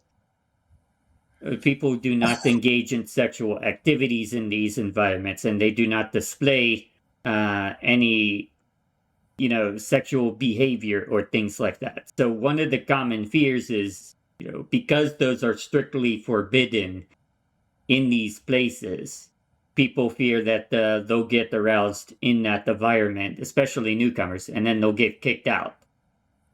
So Yes. that's a myth, and I'll have you talk a little bit about that, Tom.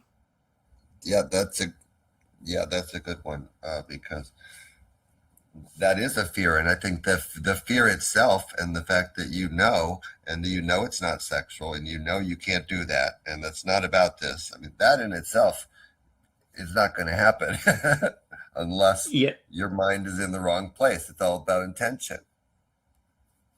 And and actually, if you are someone where you just couldn't, it just happened, then you hide it, and it's going to go away.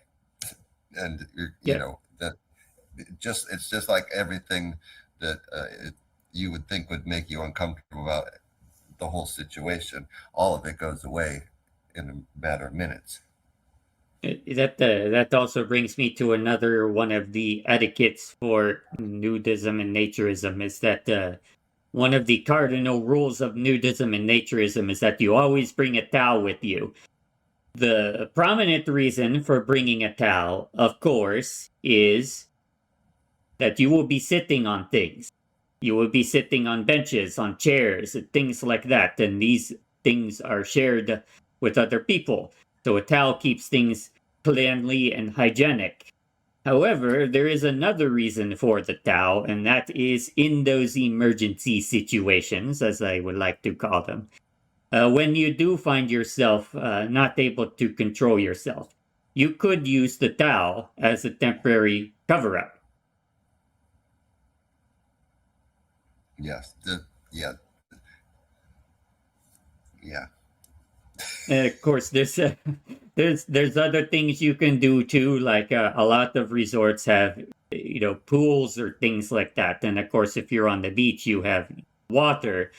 And one of the things that they suggest is take a dip in the water because the coolness of the water will cool you off, if you know what I mean. Shrinkage. Yeah, shrinkage. Hey, I have a question. Go ahead, the laughing chipmunk.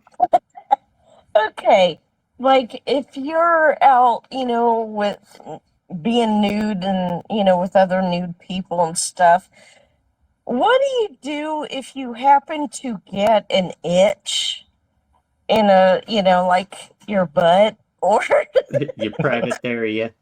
yeah, what do you do when you get That's an an interesting. itch? I personally never thought about that one. Tom, Yeah. do you have an answer to that? No, I just think that you would try to ignore it or take care. You could take care of it, and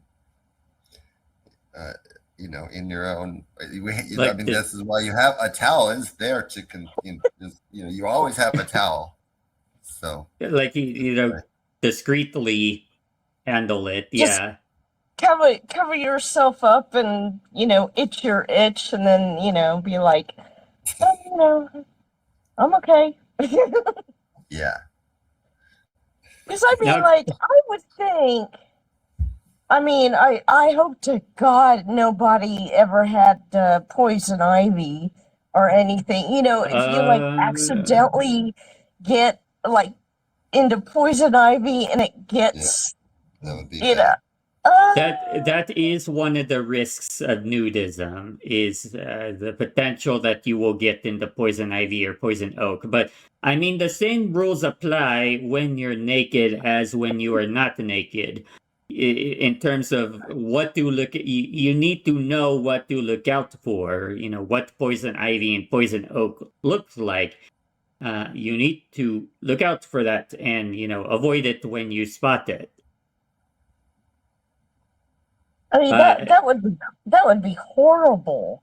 And of course, the other recommendation, of course, is when you're out hiking, wear like boots or something and wear high socks with those boots. That can help as well. Yeah, and you'd have to worry about ticks too, and Yeah, ticks. that's where. Oh my gosh, ticks, mosquitoes. Well, that's where the bug repellent comes in. I mean, again, even if you're clothed, you're putting on bug repellent. So it's no different for when you're nude. The only difference is that you're spraying it on your skin instead of your clothes. Right. Actually, that brings up a good point because one of the things that I've had a couple of people ask me this because traditionally for bug repellents, we turn to DEET, and DEET is a very harsh chemical. It smells and it irritates the skin. And as you know, if you go to a nudist resort, your privates are also going to be exposed. So you can't forget about your privates when it comes to bug spray and also sunscreen. But DEET is going to make your privates burn. Ow. So what I recommend is picaridin lotion. It is an alternative to DEET, and it's almost as effective as DEET from what I've read. Actually, I use picaridin lotion from when I hike in the woods myself, just because I don't like the smell of DEET or that burning sensation. Picaridin lotion is much more gentle on the skin, and it doesn't burn, and it's almost as effective. So that's what, if you're going to a nudist resort and you're worried about the bugs, definitely wear bug repellent, but I would recommend going with picaridin over DEET if you don't want your privates to burn.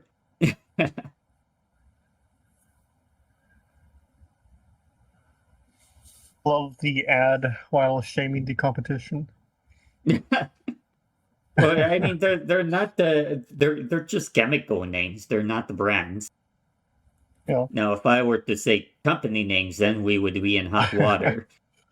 Actually, I not too long ago I called out the off brand because there was one time I covered myself in the off brand, and this one had the DEET in it too. Uh, and apparently, I guess it's not the water, not the. It used to be water resistant. Like I could spray it and be out in the rain, and it would work fine. But this most recent time that I went out there, no, I got eaten up alive even with the bug spray. So I ranted on my stream about that. Gotcha. I would too. Anyway, let's quickly get into some etiquette here because I know Tom has to sign off. So we discussed towels. So nudists and naturists always bring a towel. We discussed. Let's see. Of course, don't stare at people when you're at the nudist resort. Well, curiosity might hit you, and you may be tempted to look at people. And I mean, your eyes, of course, are going to quote unquote randomly look at people's privates, but the key is don't stare at them. You immediately look away when it happens. And you make eye contact when you're talking to people. That's a big one as well. And also, another question or frequently asked question that I've seen is, what if you want to hug someone? There is apparently something called the nudist hug. And the way it works is basically you just hug around the neck. You don't really touch any part of the body below the shoulders. And that's what we call the nudist hug, and that's the etiquette for hugging somebody at a nudist resort. I have to say I didn't know about that, but I Oh, thought you- I know if you wonder if someone's okay, then you ask them if you can hug them. But it was Yeah, just a more- definitely get consent first. yeah. But I would thought it was just a regular hug. No, apparently there is such a thing as a nudist hug, and I've learned that from, well, not only from the internet, but the one of the managers of the nudist resort. You'll know her. I'm not going to name her on my stream, but you'll know who she is, Tom. I found out from her as well. It's interesting. She didn't. No, Yeah. go ahead. So, all right. Let me think here. Other nudist etiquette. Of course, another frequently asked question with regards to nudism, and I kind of already answered this when I mentioned like wearing boots and socks for to avoid poison, and that is, do you have to be barefoot? Do you have to? Can you wear a hat? Can you wear jewelry? And generally speaking, from what I've read, of course, you can wear shoes and socks because it's considered protective gear more so than clothing. And then the hat. If you wear a hat, a lot of people wear hats at the nudist resorts. From what I read, it's to protect them from the sun, of course, because one place where it's hard to put sunscreen is your head, and you can get sunburned on your head. The hat can help with that. And then as far as jewelry goes, this one you have to read up the rules. It is the case-by-case basis depending on where you're going. But generally from what I've read, a lot of places are like, don't be excessive about jewelry. And of course, don't wear anything that would be offensive. Yes, and one thing I think that we're talking about is around your genitals specifically. Mhm.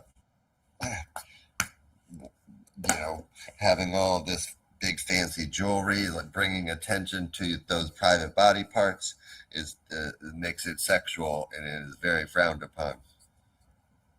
Mm-hmm. All right, Tom. Are there any other nudist etiquettes that you want us to cover? No, I think we covered all of those. I do have two other things to say before I go, but then after we're done with etiquette, and but then I don't. But I think we covered everything with etiquette. All right, Tom. What did you want to bring up? Oh, I wanted to bring up that I took my 18-year-old nephew out to a nudist resort, and he was in his most interesting note of the day that when men don't know this more than women, but I guess well when when the sweat runs down your back, if everyone's familiar with this feeling of sweat running down your back, one thing that he noticed was if you don't have clothes on, it just keeps going, and you just keep feeling it. It goes right down. And, Oh yeah, down yeah, I across can your butt imagine. and down your legs, and it doesn't stop at your waist when it gets to your waistband of your pants. If you're a man and don't have a shirt on, or But I guess the yeah. plus side to that is that your sweat is covering more of your body, and then it evaporates on more of your body and cools you down more. I guess that would be my theory. Yeah, I would definitely agree that you are overall much cooler. Much more comfortable. But also, I just wanted to plug the nude game. I think it's probably because of the holiday here, but nude game day at Drake's Ridge nudist retreat. I'm sorry, it's called Drake's Ridge Rustic Nudist Retreat. It's in Vive, Indiana. It's tomorrow, actually, Saturday. So you better pack your things and get out there really quickly if you want to take part in that. Yeah, and it's going to be like 95 degrees or something. I Oh wouldn't be gosh. doing it in. And I think we're also supposed to get some weather as well. Yeah, fun. Yeah. And then a fun fact for those who may not know, back in the Greek Empire, the Olympics were performed in the nude. Oh, right, of course. The Olympics started in the nude. Mm-hmm. So that's kind of what this nature resort is going for. A mini version of that for a day. So thank you for having me on your show today. Tom Cruise and Laughing Chipmunk both have to head out now, so I'll let you two say your goodbyes and plug anything that you would like to plug, and then after you two sign off, we'll take our next break. I don't have a plug. Yeah, you have a battery. You don't have a plug. Right. Well, it was in my nice pants. It was nice meeting everyone. It's nice meeting you too, Tom Cruise. I got to meet the famous person for once in my vampiric life. Right? And Pretty cool. I need an autograph. I'll be logging on next time if I can, as long as I'm in my schedule. Awesome. Lightfoot says, I'm deathly allergic to poison ivy and poison oak. It'll kill me. You want me dead? I just know it. Let it be known. True. We're not making you go out there. All right. Laughing Chipmunk. Oh, sorry. Go ahead. Yes. You're good. You're Gucci. Had a little bit of a Canadian accent there. I don't know why I said sorry like a Canadian, but I'm not Canadian at all. Laughing Chipmunk, I'll let you say your goodbyes as well, since you have to head out. Yeah, I mean, I don't want to head out. It's just that I'm kind of having a hard time breathing right now with my asthma. Oh, So, that's fine. If you want to keep tuned in, I could send you a link as well so you can keep watching. Because I know or I could just mute myself and listen. you could do that too if you want. Yeah, well, I mean, I had to mute myself a few times already to, cough and hack and clear out my lungs. All right. What's I one did. more time? Bye-bye.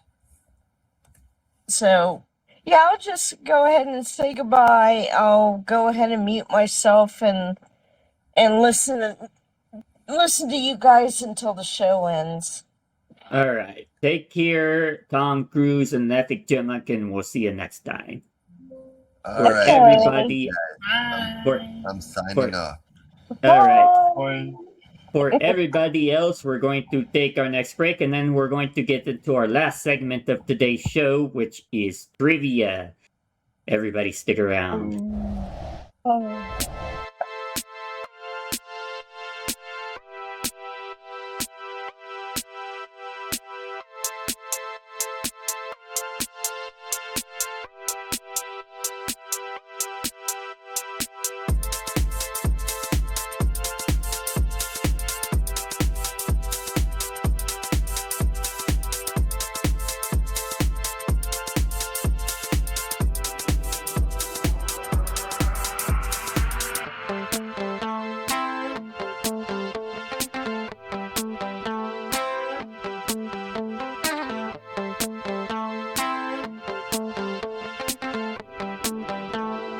One, two, three, four.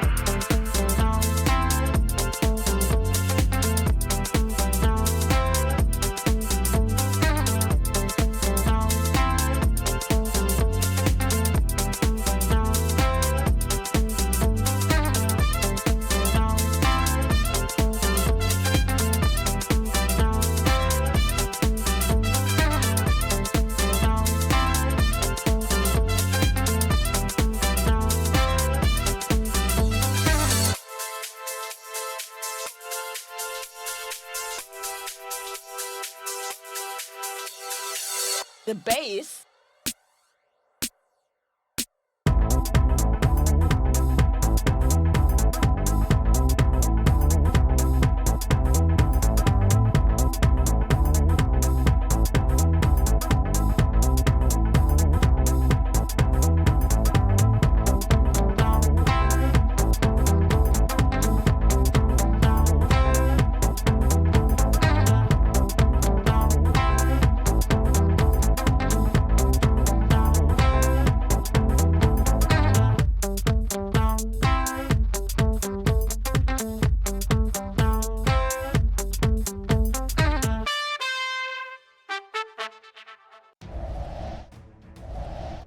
It's time to get into our final segment of tonight's show. It's time for trivia. Just like with the headlines challenge, those of you who are watching me on Twitch, Kick, and Valora can play along with us in the chat. The questions, what was that? Sounded like a motorcycle or something. The questions It will. was. Wow. Okay, that's funny. Hey. All right, the questions will come up on the screen. Use the number of the choices to lock in your guess. So send a message saying 1, 2, 3, or 4 to lock in your guess. Every correct answer will earn you 25 ducats, which you can then use for channel redeems. Those of you on Valora, please be patient. I don't have the redeems active just yet because I literally created my Valora account today. But I will have those up later. You will also earn the points for your bat colony. Use the command !point colony to see which colony you are in, and then you will also deal damage to the stream boss. With that being said, let's get right into our trivia questions. 60 seconds per question. Here's the first one. who are credited as the founding creators of the World Naked Gardening Day movement that began in 2005. Keyword Naked Gardening Day. We didn't get a chance to talk about this one. Number 1, Mark Ellis and Helen Clark, or that might be Marcellus. 2, Alan and Judy McComb. 3, Lee Baxandel and Alfred Koch, or Koch. Or number 4, Mark Story and Jacob Gabriel. 20 seconds to lock in your guesses. What do y'all think? Ooh. This is a tough one because we didn't talk about Naked Gardening Day, which is another holiday, which, you know, just like National Nude Day, it encourages naked gardening. The answer was number 4. Mark Story and Jacob Gabriel. I see what you're doing there, Taki. I didn't know. Sure. Next question. What cognitive health benefit is associated with the deep sleep facilitated by maintaining a cool body temperature at night? I know we did talk about this. Number 1, it increases the brain's reliance on glucose rather than fatty acids for energy. Number 2, it prevents the formation of dreams, which can cause mental fatigue. Number 3, the brain generates new neurons to replace those damaged by age. Or 4, the brain clears itself of toxic proteins that may increase the risk of Alzheimer's disease.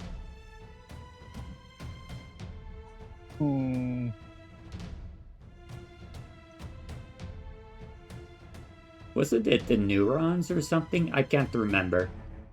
It's either Maintaining. 3 or Oh 4. no, the neurons was walking barefoot. So it's not that one. You're saying 4, Taki? I want to say 1. 3 or 4. There you go, 4. I the know correct- it is 3 or 4. The correct answer is 4. It clears itself of toxic proteins.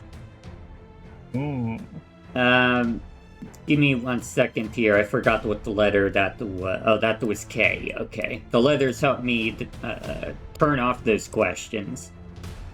Next question. According to psychological research cited in the source material, which isn't present, why does social nudity often lead to improved body image? Is it 1, it exposes practitioners... I think this is talking about the yoga. It exposes practitioners to non-idealized bodies, countering the effects of media-driven perfectionism.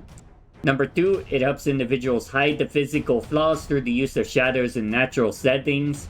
Number 3, it focuses on the aesthetic perfection of the human form as an artistic pursuit. Or number 4, it encourages individuals to compete physically, boosting self-esteem through athletic achievement. Quickly, 13 seconds left. What are your guesses? I don't like any of these. What? Too long. 4.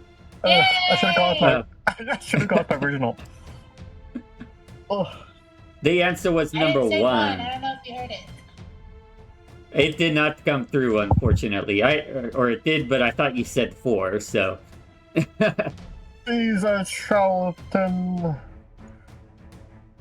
Next question. Regarding the legality of nudity on U.S. federal lands, such as national parks, which of the following is true? Unfortunately, we didn't get to cover nudity in law in our show today. Number 1, nudity is strictly banned under the Federal Indecency Act of 1931. Number 2, nudity itself is not banned in national parks, but local county or city ordinances can still lead to prosecution.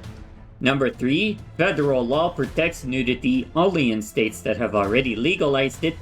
Or number 4, nudity is only legal if the individual is more than 5 miles from the nearest trailhead. 1. 15 seconds. You're going to 1. Taki's going number 1. I want to say 3. I'm going. Okay, Lightfoot's going 3. I'm going 2. I believe federal law does There. not. Yeah. Number 2 is the answer. I could have sworn that there was no federal law against nudity. That it was regulated on a city and state level. BC. Next question. In which group of U.S. states is it expressly legal for women to be topless in any location where men are legally allowed to be shirtless? Is it 1, Florida, California, Oregon, and Washington? Number 2, New York, Hawaii, Maine, Ohio, and Texas? Number 3, Vermont, New Jersey, New Mexico, and Alabama? Or 4, all of the states that border a coastline? 25 seconds. What do you think? I want to say 1 too. I'm trying between 1 and 4. I think 1. It's I either 1 wanna or s- 3. Yeah, I kind of want to go 1 as well, particularly because I know Oregon allows it. I'm not I sure. didn't know Oregon allowed it. I just got California. No, Yeah, I think some- California allows it too. I'm not entirely sure. Ah! The answer was 2. New York, Hawaii, Maine, Ohio, and Texas. What? I honestly did not know that Ohio allowed it, and especially Texas. I didn't know Texas allowed it. You would think Texas would be one of the last states to allow it. Texas allows everything.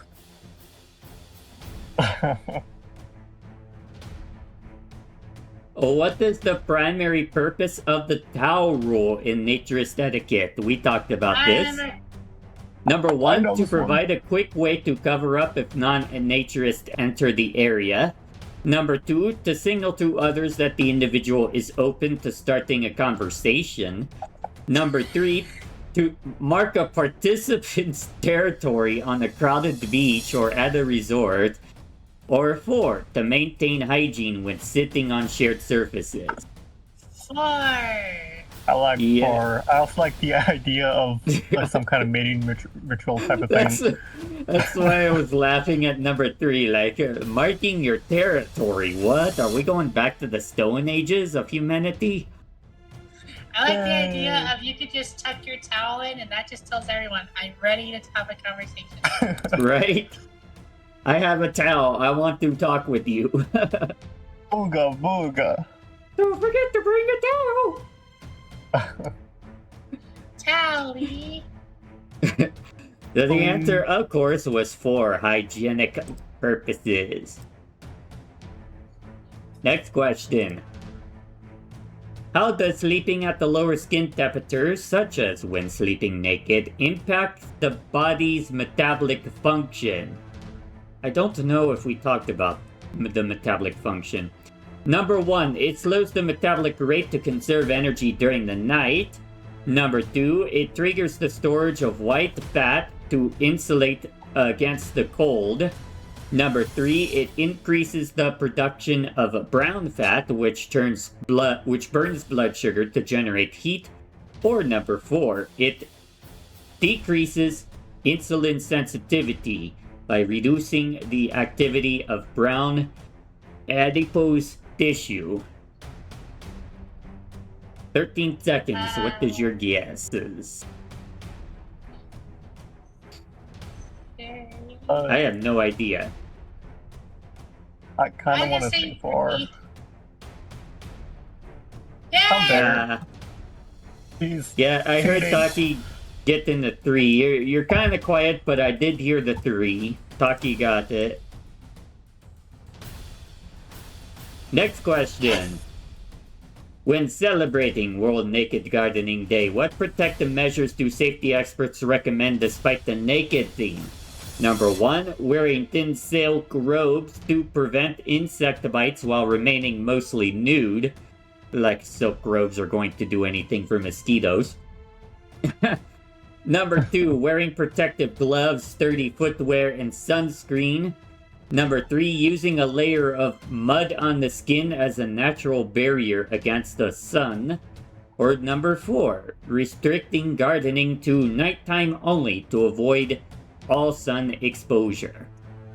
2. Number two. Yeah, number 2 is, I would say, the most reasonable one. That is If definitely a you're wearing- no-brainer. If you're wearing a silk robe, you're not naked, for one. You're gonna be comfortable. Mud is not going to protect you from the sun. And It does only keep you going cold, out though, at on night, the stomach. that's crazy talk. The answer Mud is will Mud keep indeed you is number great 2. for your skin, though. It is good for the skin, yeah. It's just not that effective against protecting you from the sun. Everyone Yeah. loves a good mud bath.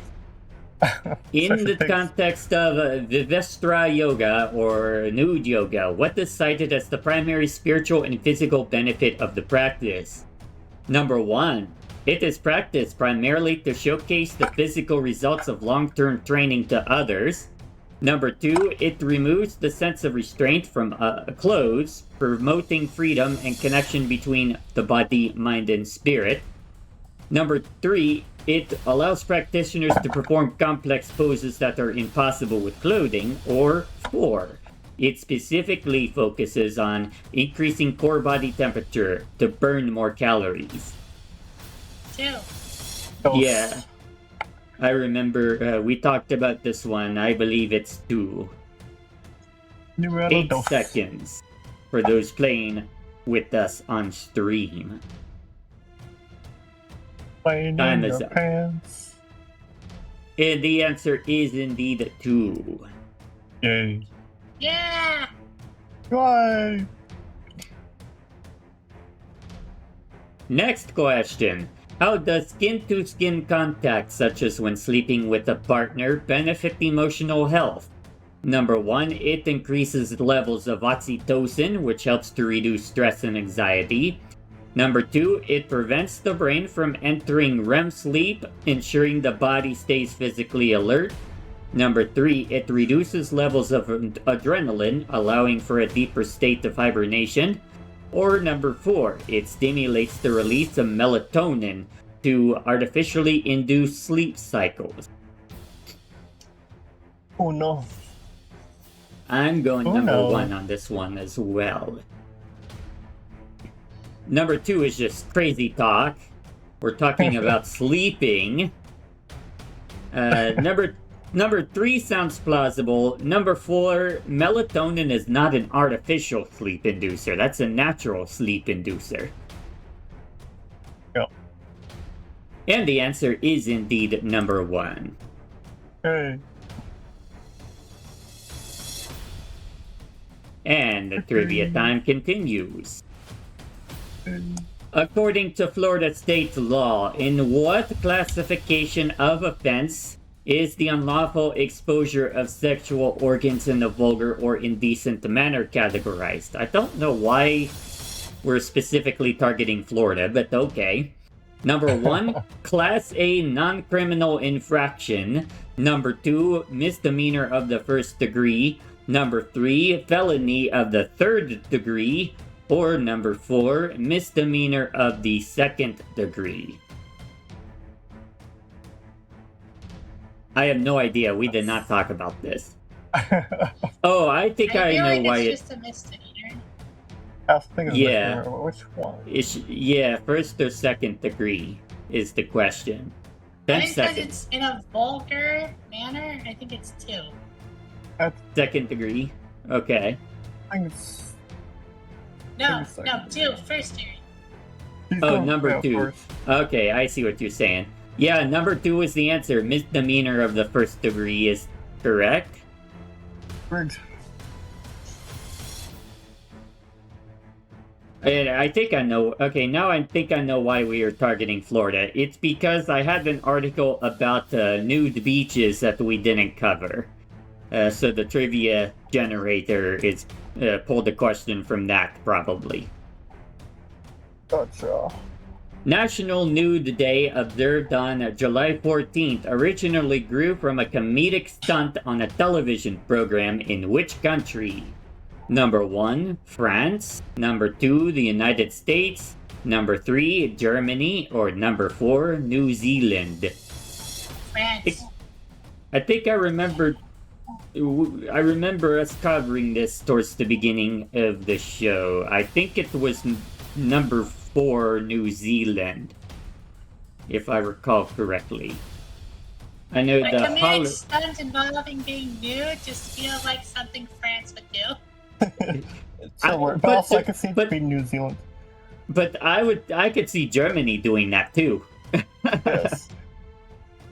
I know Australia do it, so I think New Zealanders would do it as well. I'll go with 4. I'll do 1 and 4. Yes. Oh. Crazy. This isn't a multiple choice. Oh wait, it is a multiple choice, but you know what I mean. Anyway, the answer was indeed 4. That's not fun. Well, I think we have just 3 more questions left in trivia.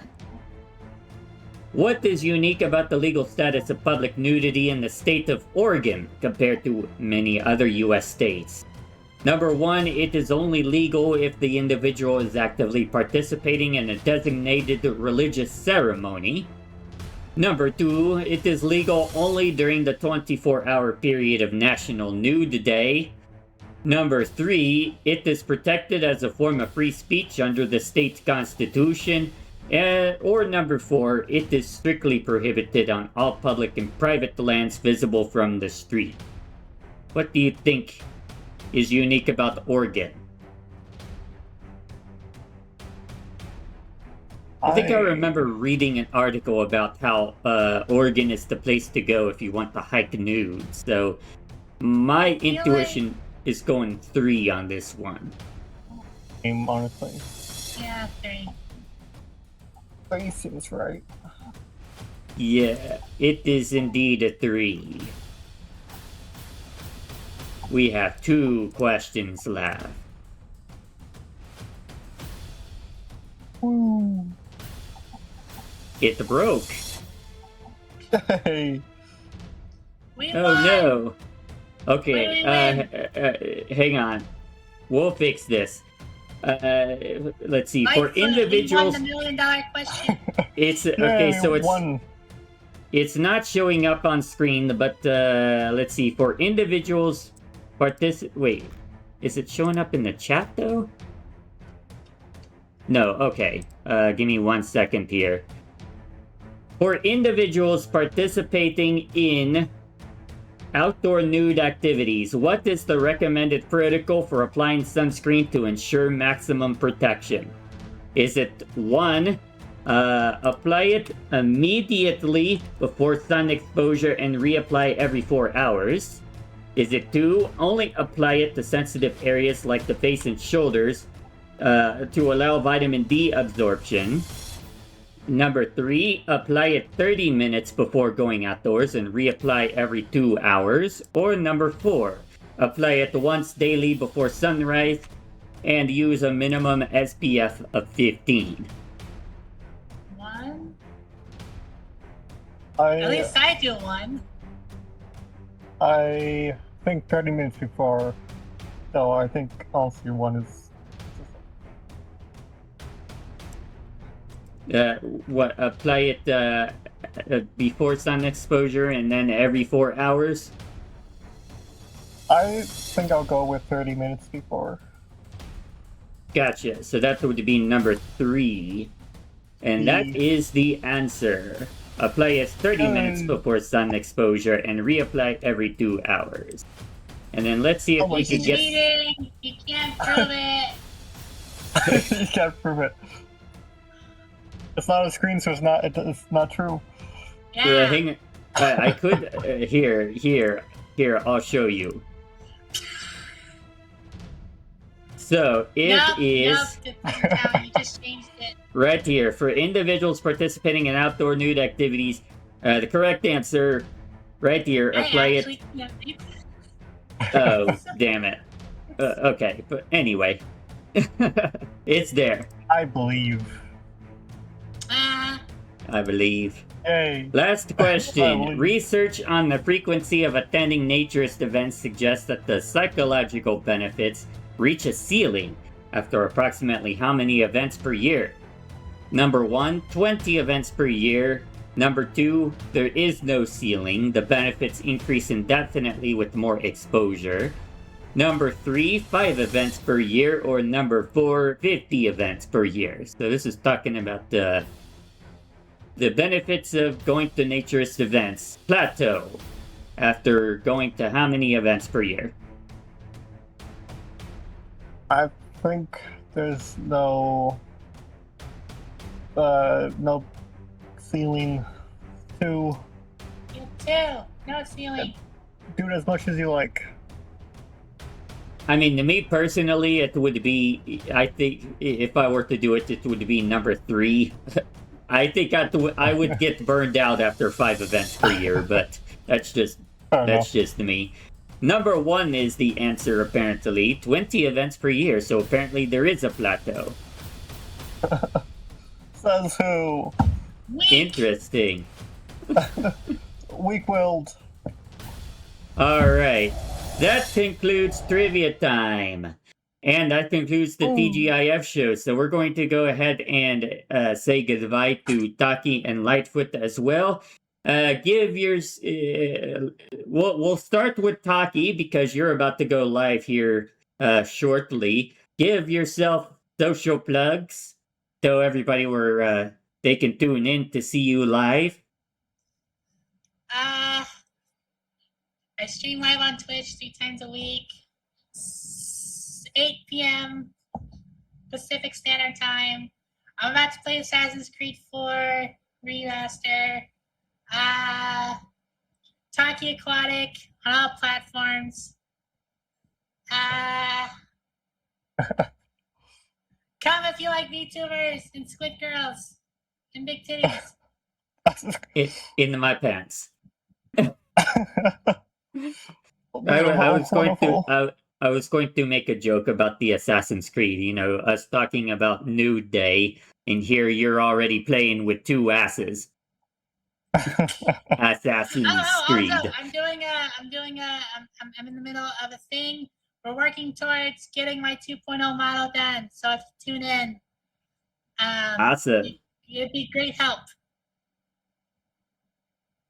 Lightfoot. Working towards a sub and donation goal.